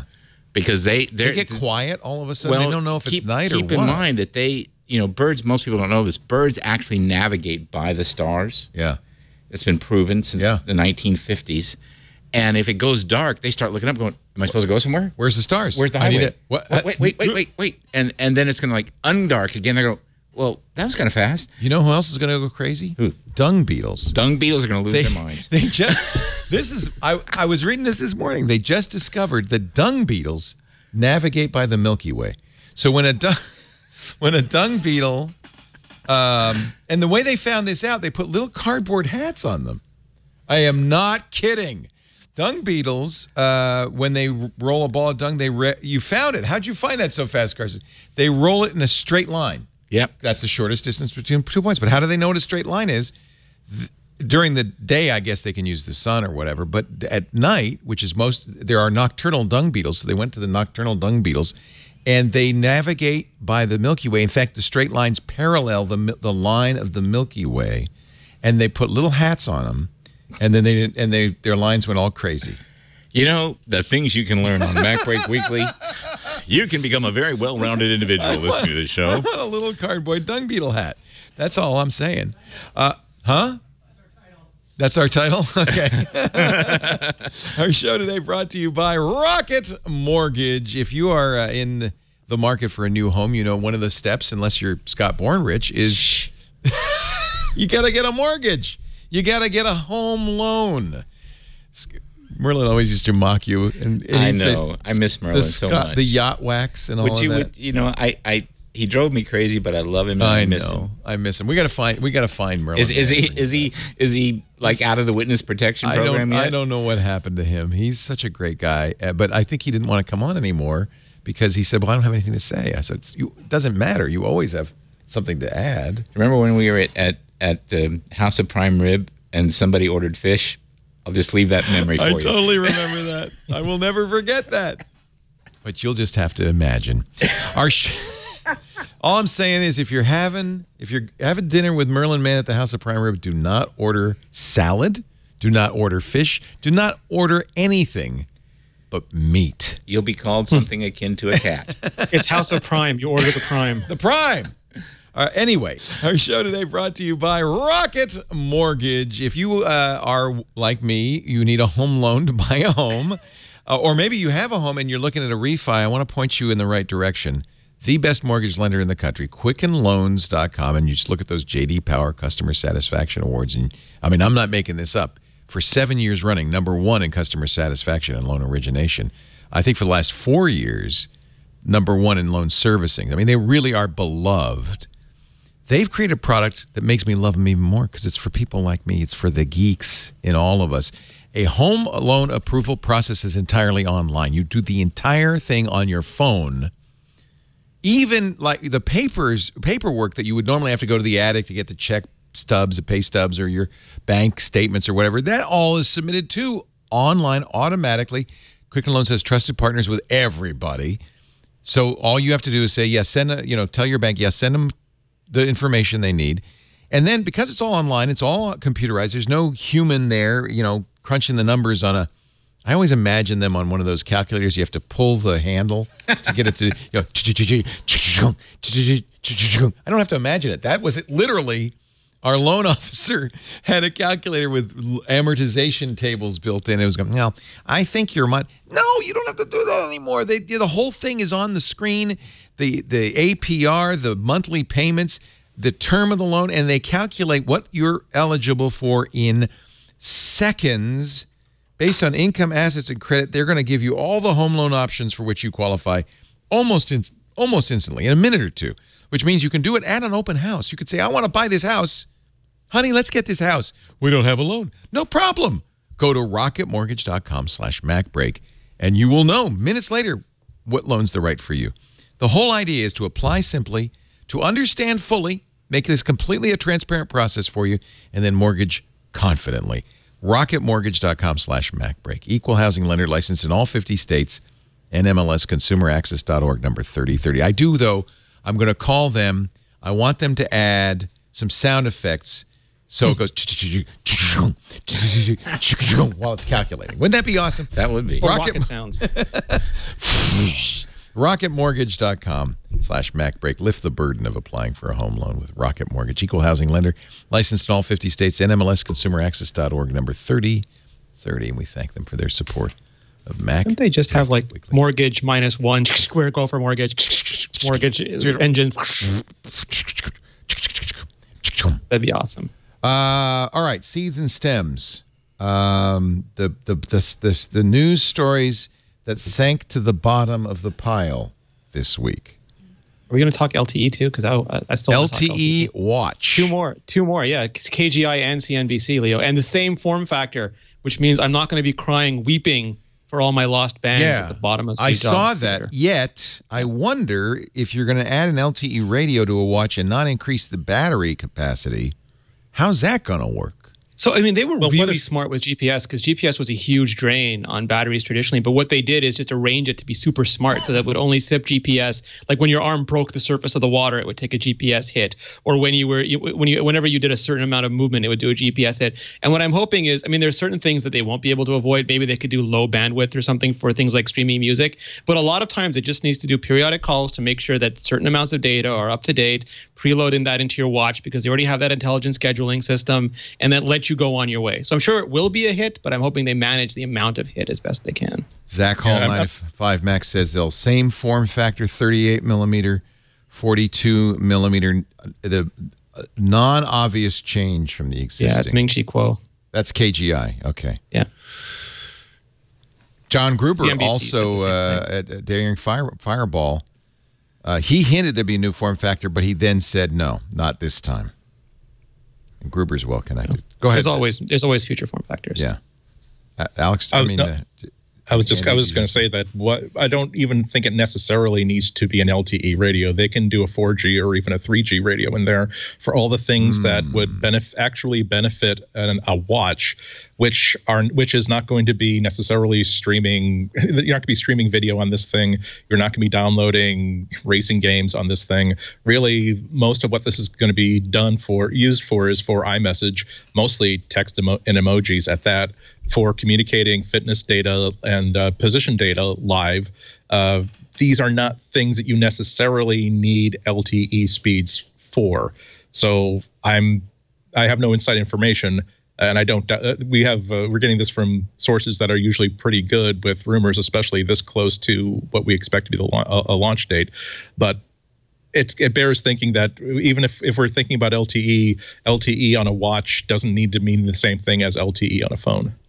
Actually, Ming Chi Kuo says no 3G, only LTE. Yeah, so the logic that I heard, and we can sort of toss it around to see if it makes sense, is two things. One is for power efficiency, you need to have ubiquity of network. Anytime the radio can't reach the network is where it starts to increase power and waste a lot of it.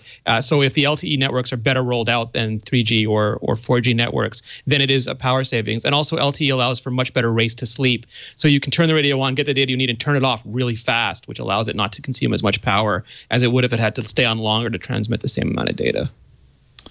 Well, I don't know. 3 weeks. I presume this will all be announced. Will they have? This isn't going to be the year they have two events, is it? They only do two when they absolutely have to because it's a lot more work for them and for people who have to go to the events. Right. I expect we'll hear a little bit about the iMac Pro. They pre-announced that WWDC. Did they say at that time when they thought the iMac? They said this year, right? Yeah, end of year. Okay, so that would be appropriate to mention that. There's 19 people, I think, who pre-ordered that. How many people outside Apple, though? That's a bigger question. All 19 of them. How are about, pretty would you like a new Mac Pro? They did say next year, we're sorry about the old Mac Pro. The next year, we got a new one. What's interesting, we're starting to see Geekbench results that are labeled Mac Pro, not iMac Pro, but Mac Pro. They're using the new Intel i9, which is still a Skylake processor, but it's one of those 18-core It's the Core X processors. You'd figure they'd know better than to Geekbench it at this point. Yeah, because that just gives it away, doesn't it? Yeah. You think it's bogus? You think it's just somebody? I think it's an interesting data point. I don't think it's terribly significant. It's from a user named Surfin' China. Well, I would just bet the ranch on Surfin' China. Surfin' China. It's identified as a Mac Pro 6,1. Renee, that's a new model, right? I would have to check what yours is. I don't remember the names of the Mac Pro models. Mac Pro 6, and it's a. If yours is 5.1, then we're in business, Leo. I don't know how easy it is to spoof Geekbench, but this seems to have a lot of detail on it that I don't know. I mean, it's possible they're manufacturing when someone got a hold of it in the factory and ran Geekbench, not realizing that everything that Geekbench does, I believe by default, gets sucked up to their server. 32 gigs of DDR4 2133 megahertz RAM in this one. And it's this 6th generation, but new 10 cores in this case, 20 threads, i9 processor.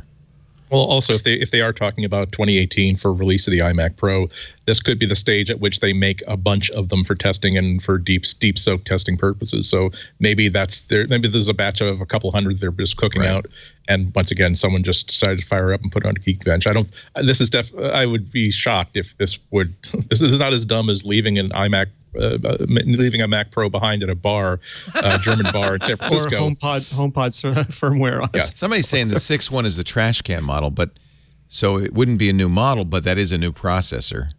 So I don't know. We'll see. Maybe this is just Surfin' China's a smart cookie.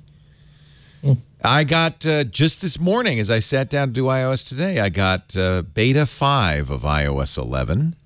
And it's going out across the board. What, Renee, is new in beta 5? I'm losing track because one of the things when you're just reviewing got beta 4 last week. I know it's I believe in beta 4 they started fixing the big things that were bothering me, which is like the notifications. You couldn't swipe to access the notifications anymore, and that was super annoying. And I think since the last beta, you can now swipe to open or swipe to clear individual notifications on the lock screen. So it's sort of like reminds me of iOS 7 where people are like, no, too thin.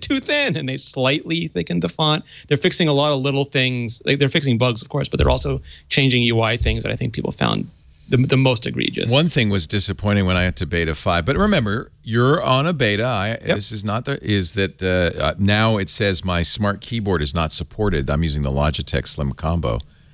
This accessory is not supported as soon as I got that with a lightning cable on one of the betas, and I just had to keep on plugging it and plugging it in. But it's one of those someone today tweeted me and said, I know you always say you can never trust any beta, but can I trust this one? No, not this one either, because the next one could be terrible. No matter how good this one is, the next one could be terrible. If you're asking the question, don't beta. So Megan says I'm a dope, but was this capability always in there? Now when you swipe up, you can swipe up to get the task manager instead of just double tapping? So you swipe up once to get the new dock. You swipe up from the bottom to get, I forget what they call it. I think it's still the app switcher. But and you get all your saved spaces and your app windows and your control center. When did they re-add that? Because that was something that kind of bugged me, is that I couldn't, I'm so used to doing that.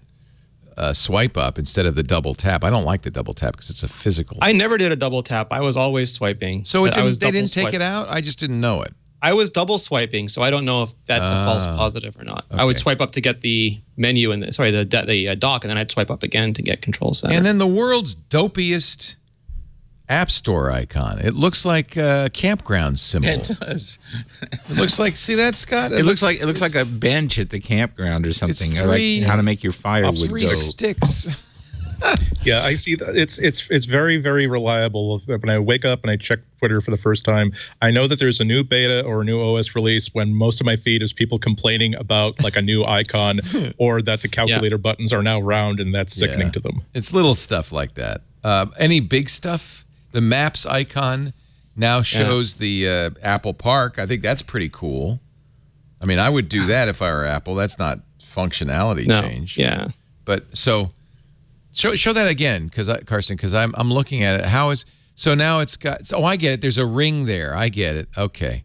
So now it's still 280, which is the highway that goes right by the Apple campus, the interstate. But now it's got a circle there, which is obviously, if you spent like $1 gazillion billion on your ring, you want to show it. You want to show off the ring.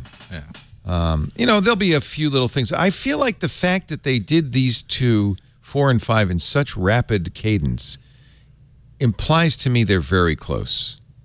Yeah. Usually that kind of velocity either indicates that there was a huge titanic problem with the last one, or they're now at the, okay, all the stuff that we were putting off because it was an easy cosmetic fix. Now that we know that we don't have an all hands on deck situation, let's wrap this stuff, figure out what we're going to fix, what we're not going to fix, and then ship this thing.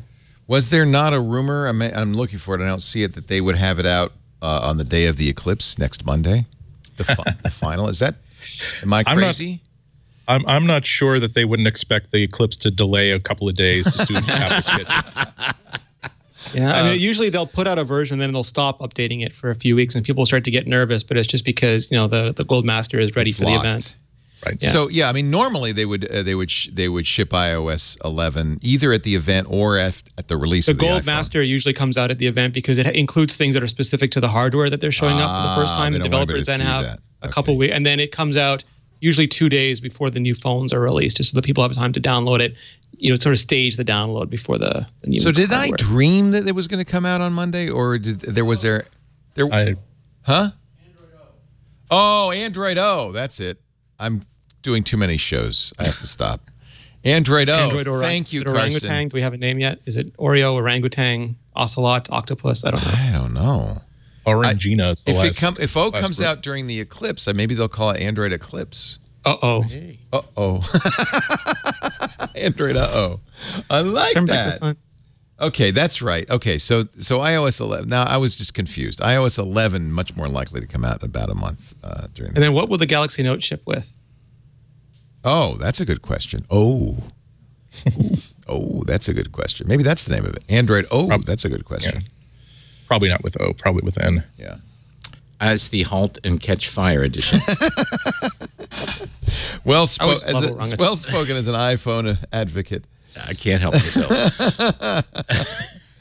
Actually, if you're keeping track, I think Android just went ahead in the malware score. They've discovered in the Android store another significant malware exploit that was in 100 or more applications. They've killed them. Fuchsia will fix everything, Leo. We're just waiting for Fuchsia. Fuchsia. It's all about Fuchsia. Yeah. The fortune. Future is Fuchsia. The future is Fuchsia.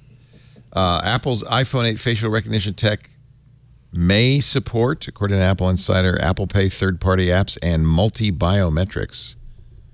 What is multi-biometrics? You're going to scan your retina there. Scan the retina. I think there's a lot of there was a lot of, I don't think there was panic, but there was a lot of concern before Touch ID was released because we had those little rolling fingerprint sensors and people didn't really like them. They didn't have great experiences. And I think this is similar. And, and Apple, it's hard to tell what's actually going to ship or not. You have to wait for the product, but this technology is really mature now. And you have infrared, you have laser. It can work in low light. It can work in normal light. It can differentiate twins. People are paranoid that, oh no, my twin can unlock my phone. First, get a better relationship with your twin, but also no, because there's all sorts of differences, that accrue over time when you scan a detail at a granular level, even between twins, from acne patterns to the negative space between different. Anyways, the science is pretty good on this, and they take they're not a picture, but they do a scan. They match the points. They create math the same way they do with Touch ID. They store it in a secure enclave, and they release a token. And I think if you do have anxiety over it, just wait until you see the demos and people start using it. And I think a lot of the anxiety will be alleviated. I love the idea. If multi-biometrics means this of, if as your choice, if you want to have it super secure, that you both have to have face recognition and fingerprint. I always wanted that PIN plus Touch ID. I think Enterprise would love that. Oh, it'd be superb. Then you really would have a secure phone. Go ahead, Andy. I'm sorry. Yeah, I just gotta say I'm super concerned about Face ID being given parity with Touch ID, because if you're in a sketchy situation, particularly with law enforcement, you just hand it over your phone saying, "Oh yeah, that's fine. I've locked it." But then when they just go this in front of your face and they've unlocked it, and now because it's basically the law is getting behind the idea that, again, the fingerprint, you don't have a right to not give a fingerprint. Do you have the right to go like this if Johnny Law wants to try to unlock your phone by simply looking at you? I'd have to presume that, as is today, you could say do not use biometrics, use a password. Yeah, and there's two different I'm just saying this is something that's unprecedented. We haven't ever had this technology before. Just like as Renee wrote so nicely on iMore, don't ever buy the revision A motherboard of anything. I will never buy revision A or revision B of any security system before I see. Or don't turn it on. Yeah. Yeah. By the way, all of this comes from that HomePod firmware.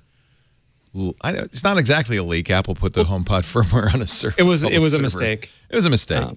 And so there's a lot of code, and people have been parsing that code. And apparently, Perl is the code name or the variable name that refers to the Face ID. I thought you were going to tell me it was written in Perl. Oh, I don't think so. Pretty sure not. Perl, no. AX resting Perl unlock is one of the functions, and the implication is resting means that the phone. We'd heard rumors that the phone might be able to do face recognition from a prone position. It's not you, the phone. But the other thing, like to Andy's point, I mean, that is a really big concern. And you have two realities. You have the reality on the street and the reality on the court. And we've already seen that with Touch ID, where people either they took it from a corpse, they took it from someone who was sleeping, someone who was unconscious or drunk.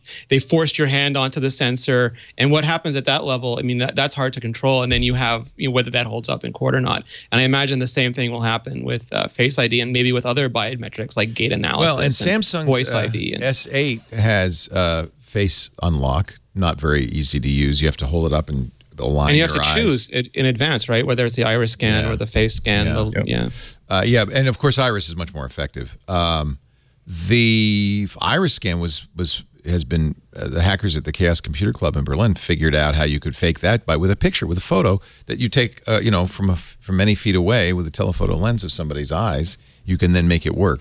So I love the idea of double, because that would be you get the eyes, but you still don't have the fingerprint. Or multi-factor. I have to have my Apple Watch on as well. Oh, that'd be good. I'd love all those capabilities.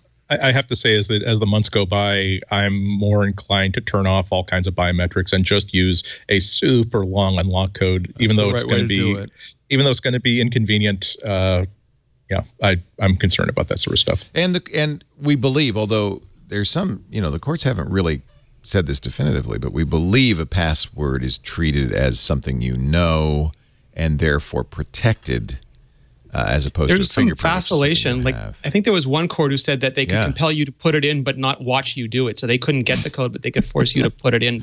It's a very sketchy frontier. Yeah, it's fluid still. Yeah. But there is a better defense against a password than there is against a fingerprint. It's accepted because you're required to give your fingerprint when you are booked. You're required to give them a hair sample if they want to do DNA. That's just accepted. These are such personal devices. They are like there was an article about how these are basically bionics. They are your extended brain, and they should have every bit of protection. I agree. More than spousal, clerical, or lawyerly privilege. It should be 100% privilege that it is an extension of your brain, and you have the right not to incriminate yourself, because otherwise they lose all utility. I like the word clerical. I want to. Clerical. I don't know. I know what you meant to say, but clerical sounds privilege. good. Clerical. It's like clerical plus surgical. Yeah. It's clerical. I don't word so good, Leo. I'm a clergyman. No, but it's something that as a society we're going to have to. I mean, there's going to be all these issues with technology that we're going to have to face that we just don't have precedent for. Get ready. This is nothing compared to. I've been saying this all week. That compared to the biology revolution that's going to come here any minute now. CRISPR is this close to becoming a technology that's widely used, and if you can do gene editing on live humans. Can I edit my genes after the fact? Yes. Then I'm interested. Exactly. Like the episode of Star Trek where the fluid bio creatures were more powerful than the Borg. Right. Well, I mean, you can edit babies in vitro in the womb. You can. I just want to edit out my desire to eat massive quantities of chocolate. Yes, that's what I want to do. Chocolate, everything. I just want to say. No, Scott, you want to edit it so that vegetables taste like chocolate. There you go. I'll take that. I'll take it. I don't like this chocolate, but boy, broccoli. Can you imagine? Good. Can you imagine the new app store for this? I think if it were possible, natural selection would have already done this. Like you would just. Why shouldn't you? If all this stuff is so good for you, shouldn't you crave it? Why does better with butter?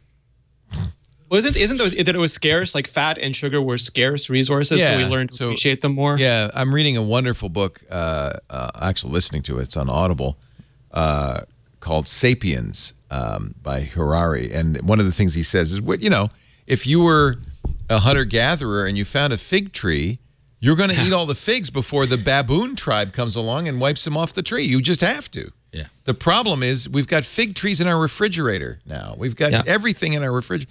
And so you clear it out in case the baboon tribes invade your home. Our biology didn't evolve as fast as our society. Yeah, this is a good book, by the way. I'm really enjoying it. Yuval Noah Harari. That should be my pick of the week. We'll get to your picks of the week, actually, in just a second. And I know people are saying, but wait a minute, you haven't asked Scott Bourne what he does to make such beautiful pictures. That's going to be your pick. All right? I've decided. I have made a unilateral decision. You must reveal. You're the boss. You're the host of the show. You reveal to the world how he does it. It's a secret. Damn it. In just a moment. Oh, you mean you have to have talent? Oh, crap. Our show today brought to you by LegalZoom. This is actually something everybody needs. It is National Make-A-Will Month. So now if you haven't done this, and I know young people, young parents, new parents, this is something maybe you've thought, I probably should do this, but you're young, you're healthy, you feel good, you probably don't. I don't want to think about a will. Do it. Prepare for your family's future. And the thing is, it's so easy. LegalZoom wants you to do it so badly, they have put together a free estate planning kit that you can get just by going to LegalZoom.com/prepare. This is at no cost to you. Just prepare for your family's future with the most important thing you'll do this summer. You go to LegalZoom.com/prepare. You're going to get information. You are going to get discounts on LegalZoom products. So, of course, there's a little, they want you to use it. And I tell you what, we did our wills. Lisa and I got the kit, and it really is a great way to do your will. If you want to do a living trust, you probably should also do durable power of medical attorney. That's really important. Everything you need is in this kit. Give you all the tools, whether it's a will or a trust, plus an estate plan checklist, an ebook, special discounts at LegalZoom. Now, I want to tell you, LegalZoom's not a law firm. That's actually the good part. They're not going to charge you $450 an hour. They're not a law firm. They help you, and they've done this for more than a decade, do the paperwork you need that a lawyer would charge you so much for. For instance, our LLC, when I started Twit, LegalZoom, our trademarks, LegalZoom, and that saved me a lot of money. But there are times you need to ask a question of an attorney, and LegalZoom has put together a network of attorneys in all 50 states at pre-negotiated flat-rate fees, so you're not going to pay that massive hourly fee to get your questions answered. LegalZoom.com/prepare to get your free estate planning kit. No obligation, just great resources to help you protect everything you care about. It's National Make-A-Will Month. LegalZoom.com/prepare. And if you need help, LegalZoom can give you all kinds of help, including a lawyer you can talk to on the phone for a very realistic price. LegalZoom.com/prepare. We thank them so much for their support and for helping me create Twit way back when in 2005. Let's do our picks of the week. I'm going to end with you, Scott. Don't feel bad. I'm fine. I'm going to start with Andy and Akko, your pick of the week. Andy, you're muted, or did we mute Andy, or did he mute Andy? He muted. Sorry, I had some saltines. I didn't want to. I was wondering what that crunching and nibbling was. All right. Oh no! Don't skip lunch, kids. Doesn't matter how busy you are. Don't skip lunch before a podcast. Yeah, two quick ones. One is Ulysses, a text editor for iOS and Mac that we've all recommended before, we've all loved before. I'm reminding everybody that's a really, really awesome app. It is sort of like it's the two best word processors for Mac and for iOS to me are Scrivener and Ulysses. Scrivener is when you really need the atomic writing tool. Ulysses is if you like what Scrivener does, being able to collect lots of documents and research together in a pile, but you don't want something quite as complicated. And I want to single out Ulysses this week because they changed their pricing model to a subscription model. They're getting a little bit of flack, actually a lot of flack for it from a lot of quarters. And I really want to say that I absolutely support them. They switched to a model where it's $5 a month or $40 a year, which to me, this is professional level software that you use to make money and to make your life better and easier and to be more productive and to be more creative. And if this is what they have to do to make sure that they can continue to pay themselves, continue to make their living, and continue to support and improve Ulysses, I'm 100% for that. $40 a year is cheap for a piece of software of this quality. So I'm sometimes just it's not like I'm pleased that I have to spend $40 a year instead of just $20 and you own it. But I'm pleased if I can pay this money and as an act of gratitude towards people doing a tool that solves problems in my life that I rely on. I don't think that's an outrageous demand, and I'm kind of bothered that people are complaining about it and talking about it as though this is part of a really awful trend that they wish they could stamp out.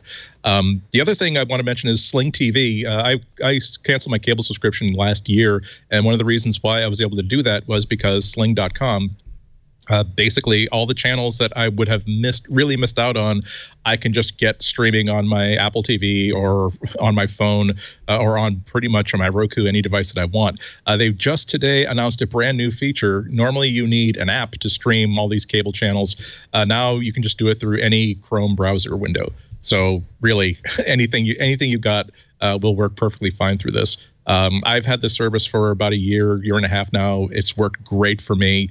It's not just live TV. It's also like if you go to the Food Network, you won't just get the Food Channel live. You'll also get like Chopped, the last 2 or 3 episodes that you can just tunnel down to, and here the last 3 episodes are available. So it kind of also made up for not having a DVR anymore. Why bother to record something if I could simply stream it on demand, so long as I remember sometime in the next 2 or 3 years. So it's a great service, and it's become better by virtue of the fact that now I don't have to worry about having support for an app. I can just simply drop it into a window, and it works great. It's only the Chrome browser right now. It's only a beta right now, but I would expect that there's no special plugin. You don't have to download anything. It's just simply open web standard. So I'd be surprised if it doesn't come to Safari and other browsers very soon.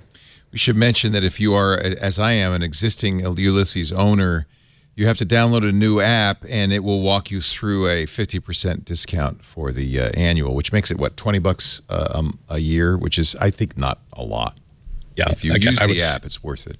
There are a lot of apps that I'm in the category of, if there were a button that would cause them to receive a box of money from me, I would click that button. Yeah. And this is definitely in that category. I'm sorry, I'm getting 25%. I thought they said 50, but I'm getting 25% off. So it's $29.99 a year, $250 a month. So that's not bad. I guess I don't know, maybe I paid for it so long ago, maybe I don't get the 50% off. Yeah, I mean, I'm embarrassed at times like these because I try to be very careful and make sure that anything, whether it's hardware or software, that I use professionally or personally, after I'm done reviewing it, I have to like buy a copy of it. There are times where I'm like, oh, why can't I upgrade? Oh, that's right, because you've been using a free copy you got for review 4 years ago and you forgot to pay for it. Yeah, I try to pay for this stuff. So actually, I'm restoring purchases now. It's still $30. So I guess that's the cost, but $30 a year is not that bad for something you use. That's not bad. By the way, that includes iOS and desktop app. Yeah.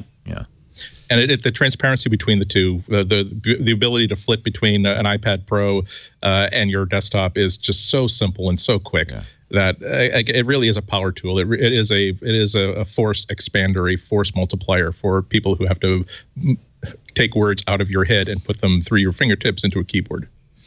Renee Ritchie, pick of the week, sir.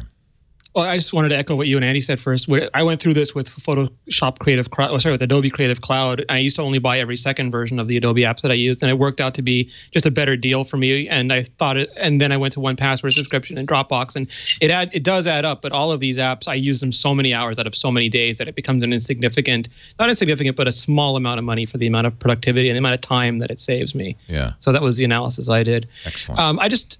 There's a new 12 South product out called the Curve for the MacBook. And this is more a shout out to 12 South in general, because I love these boutique Mac accessory makers who they love their craft so much.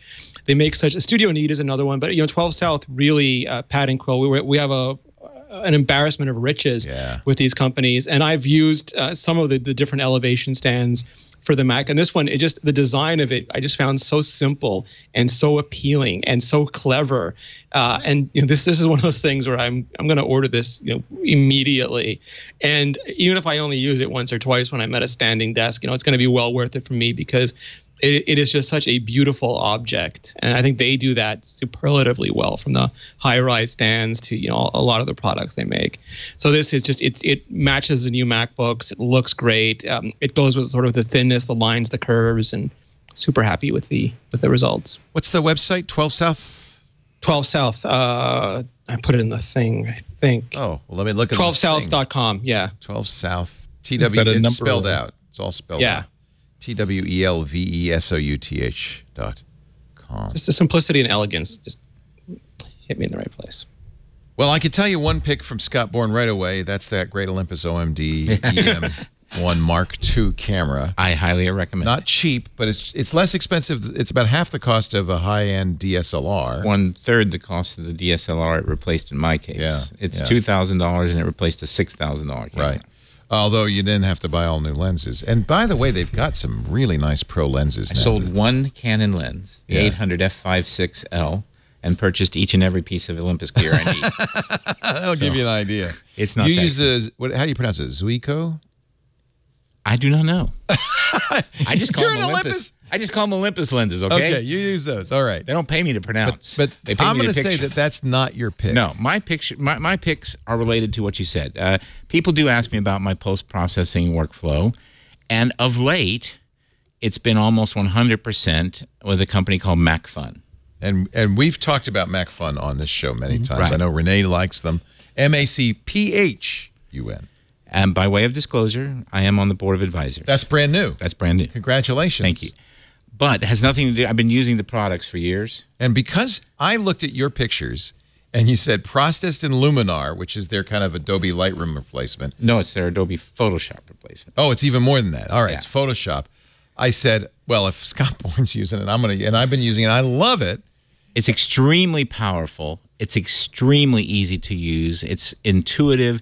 If you've been put off by the length of time it takes to learn Photoshop, you'll love Luminar. There are presets. And by the way, go to photoplugins.net. I got a bunch of free ones. But do you have things like curves and layers? And You do have layers. You do have, there are a few things that are missing. But they're more photo-oriented stuff. They're heavy-duty Photoshop user things that are missing. Right. But most photographers... I can't do LUT tables. And No, you things can't. like that. But most photographers who watch this show are going to be able to do I've been everything very they want happy with it. Luminar. And So- frankly, I have to say, I first started using MacFun when their Aurora came out. That was something they did with Trey Ratcliffe. It's their HDR program. Trey moved from Photomatics to Aurora, and I thought, well, if Trey Ratcliffe can He's the king of HDR. So I've been using Aurora, and I love it. And the big news for both these products is that they are both very quickly going to be available cross-platform on Windows and on Macintosh. See, that blows me away, because that, I have to say, that yet another reason why I might move away from the Mac, because, Lightroom, yeah, Photoshop, yeah, but to get, I missed Aurora, to be honest. I went back to the Mac for Aurora. And Tonality Pro, their black and white and filter. they have a bunch of other cool apps. If you go to Mac, They're going to have to change their name, though. They can't be MacFun. Yeah, that's being discussed probably. Anyway, I just tell you that people look at that eagle photo we showed. Yeah. And that's done in that is processed in Luminar. And it brings out the sharpening that exists in the existing photo. Yeah, you can't fake sharpen. You can't fake sharpening. Yeah. But it does it better than anything else. I use Intensify. I use Snap. I use all their products. But I use Luminar every day. Now, Luminar can be a front end to Tonality and Noiseless. Yeah, you can run other apps inside apps. And you can run Luminar, by the way, as a plugin in Lightroom or Photoshop. That's actually how I do it. Yeah. You can run it as a plugin. You can run it standalone. Yeah. I can tell you, you can try this stuff for free if you are looking for a photo solution. If you're one of those people who complains about the $10 a month that goes to Adobe, and I don't really think it's a big deal to pay Adobe $10. No, it's well worth it. Yeah. But if you are, then you can own this for around $50, $60, and it's yours forever. It's not a subscription. No, it's not a subscription. In fact, they've updated it so many times since it came out that I can't even keep count. I started using it. I fell in love with it. I reached out to them. Now I'm on the board of advisors because I believe so much in the product. But give it a try. It's a lot of fun too. That's the other thing. Photography is supposed to be fun, and this helps make it fun. The presets are cool, and I hope people like it. And can you tell them a couple of things? I want to hear what you think. Make it for Linux. I'll be sure we run right up to the top of the chain on that one, okay? Because I tell you what, that would be huge. Okay, huge, and it doesn't have to be open source. I'll speak to Dimitri about that soon. They're from Ukraine. Well, there's a U.S. side of the company and a Ukraine side of the company. Because I would love to have all these tools, and then I use Photo Mechanic as my ingest. Oh, well, there's some interesting news coming soon. I'll just say about that. Because that's why I still use it as a Lightroom plugin, because what they don't give you is the managing all of your photos Well, stuff. What if you could get a program that was as fast as Photo Mechanic? Yeah. That did a hierarchical look at what you had to do, and that automatically grouped all the photos you took at the same time you took them, so that you could very quickly ABC them out. So hot. And would keep track of all that for you, and then poured it right into Luminar. What if you could do that? I would buy that right away. Stay tuned. I bought Photo Mechanic like last month for $150 just because Lightroom's so slow to process 40 megapixel images. And that is a legitimate criticism of Lightroom. It's still slow. Yeah. And all this software is slow on an older computer, but I'm just telling you, there's cool things coming from this company. That's my pick of the week. All right. MacPhun. We've picked it before. We really like it. And Good. I'm glad to know I know somebody on the advisory board. I have some advice for them. Thank you, Scott Bourne. So great to see you. Scott will be back in studio with us on Saturday for the new Screensavers. I will wear a Tommy Bahama shirt. He will wear a Tommy Bahama shirt. And you can choose the one you like best. It's so nice to see you. Thank you, brother. I'm so glad. And your health is good? Everything's good. And I just want to say, many of the folks that used to follow us when we worked together in the old MacBreak Weekly days reached out to me. And it's a family I love and dearly cherish. If you're in the Bay Area on Saturday, tickets at twit.tv. Come by. and join it. We'll have a party. Yeah. We will have a party. I really appreciate everybody that's watching. Thank you. We adore you, Scott. And Scott told me off the air, but I'm going to say it. He's in the best health he's been in ever. Ever. I'm strong as an ox. He is. So we got a lot more Scott Bourne ahead. And the IRS will never let me die. I know. I know that story. But you were hanging by a thread for a while there. I've had some medical problems, but I am strong as a bull. I'm so pleased to hear that. It's kind of a miracle. It is. To be honest with you. And the IRS will never let me die. They've got ways. Andy Ihnatko at the Chicago Sun-Times. Always a slice when you get that invitation to go to the Steve Jobs Theater. Just tell them you're going to bring a friend. Can I have a +1? Just a +1, okay? I'll have a lens boy. Yes. I'll be your lens boy. Today. I will. I'll be your lens boy, Andrew. Andy Ihnatko is at the Chicago Sun-Times, but he's also online at CWOB.com, at IHNATKO on the Twitter. And don't forget to follow Andy I on Flickr because he is another great photographer. Thank you. I love his images with his OMD, his Olympus. And, of course, now he cheats. He has the Holsteins as models. Yeah, little rubber cows. And the squirrels. Yeah, and the squirrels. Don't forget the squirrels. Renee Ritchie, he's from Montreal. He writes for imore.com. He's editor-in-chief over there, and he's a great friend. And it's so good to have you. How's the Pokemon Go? Did you get any? Have you been getting any legendary? I got 2 of them, 100%, Leo. Uh-oh. I did a raid marathon on the weekend. We had a bunch of people, and we just did one after the other in rapid succession, and it was a lot of fun. And 100% means they're full combat points? I got 100% Moltres and 100% Zapdos. So I was the Electric Bird and the Firebird for non-Pokemon parlance. He's 100% Zapdo, kids. Stay away from him. This guy is trouble. No, it's a lot of fun. There was like 20 people, and we all went from park. We walked from park to park to park, just going, and there were people who were neighbors, literally lived next door to each other, who had never met, which still blows my mind until hey, wait a minute, you're the guy who comes out from the house next to me, aren't you? Yeah, that is it. It's amazing. Well, I'm so glad you're here as always. Thank you. I thank you for being here. I thank you all for watching. We did this show, if Leo's not late to work, at 11 a.m. Pacific, 2 p.m. Eastern Time, 1800 UTC. Please tune in and join us live at twit.tv/live. If you do that, join us in the chat room too, because then you could talk back at irc.twit.tv. We also have a good-sized studio audience today. It's really nice to have you all. Let's hear it for the studio audience. Yeah.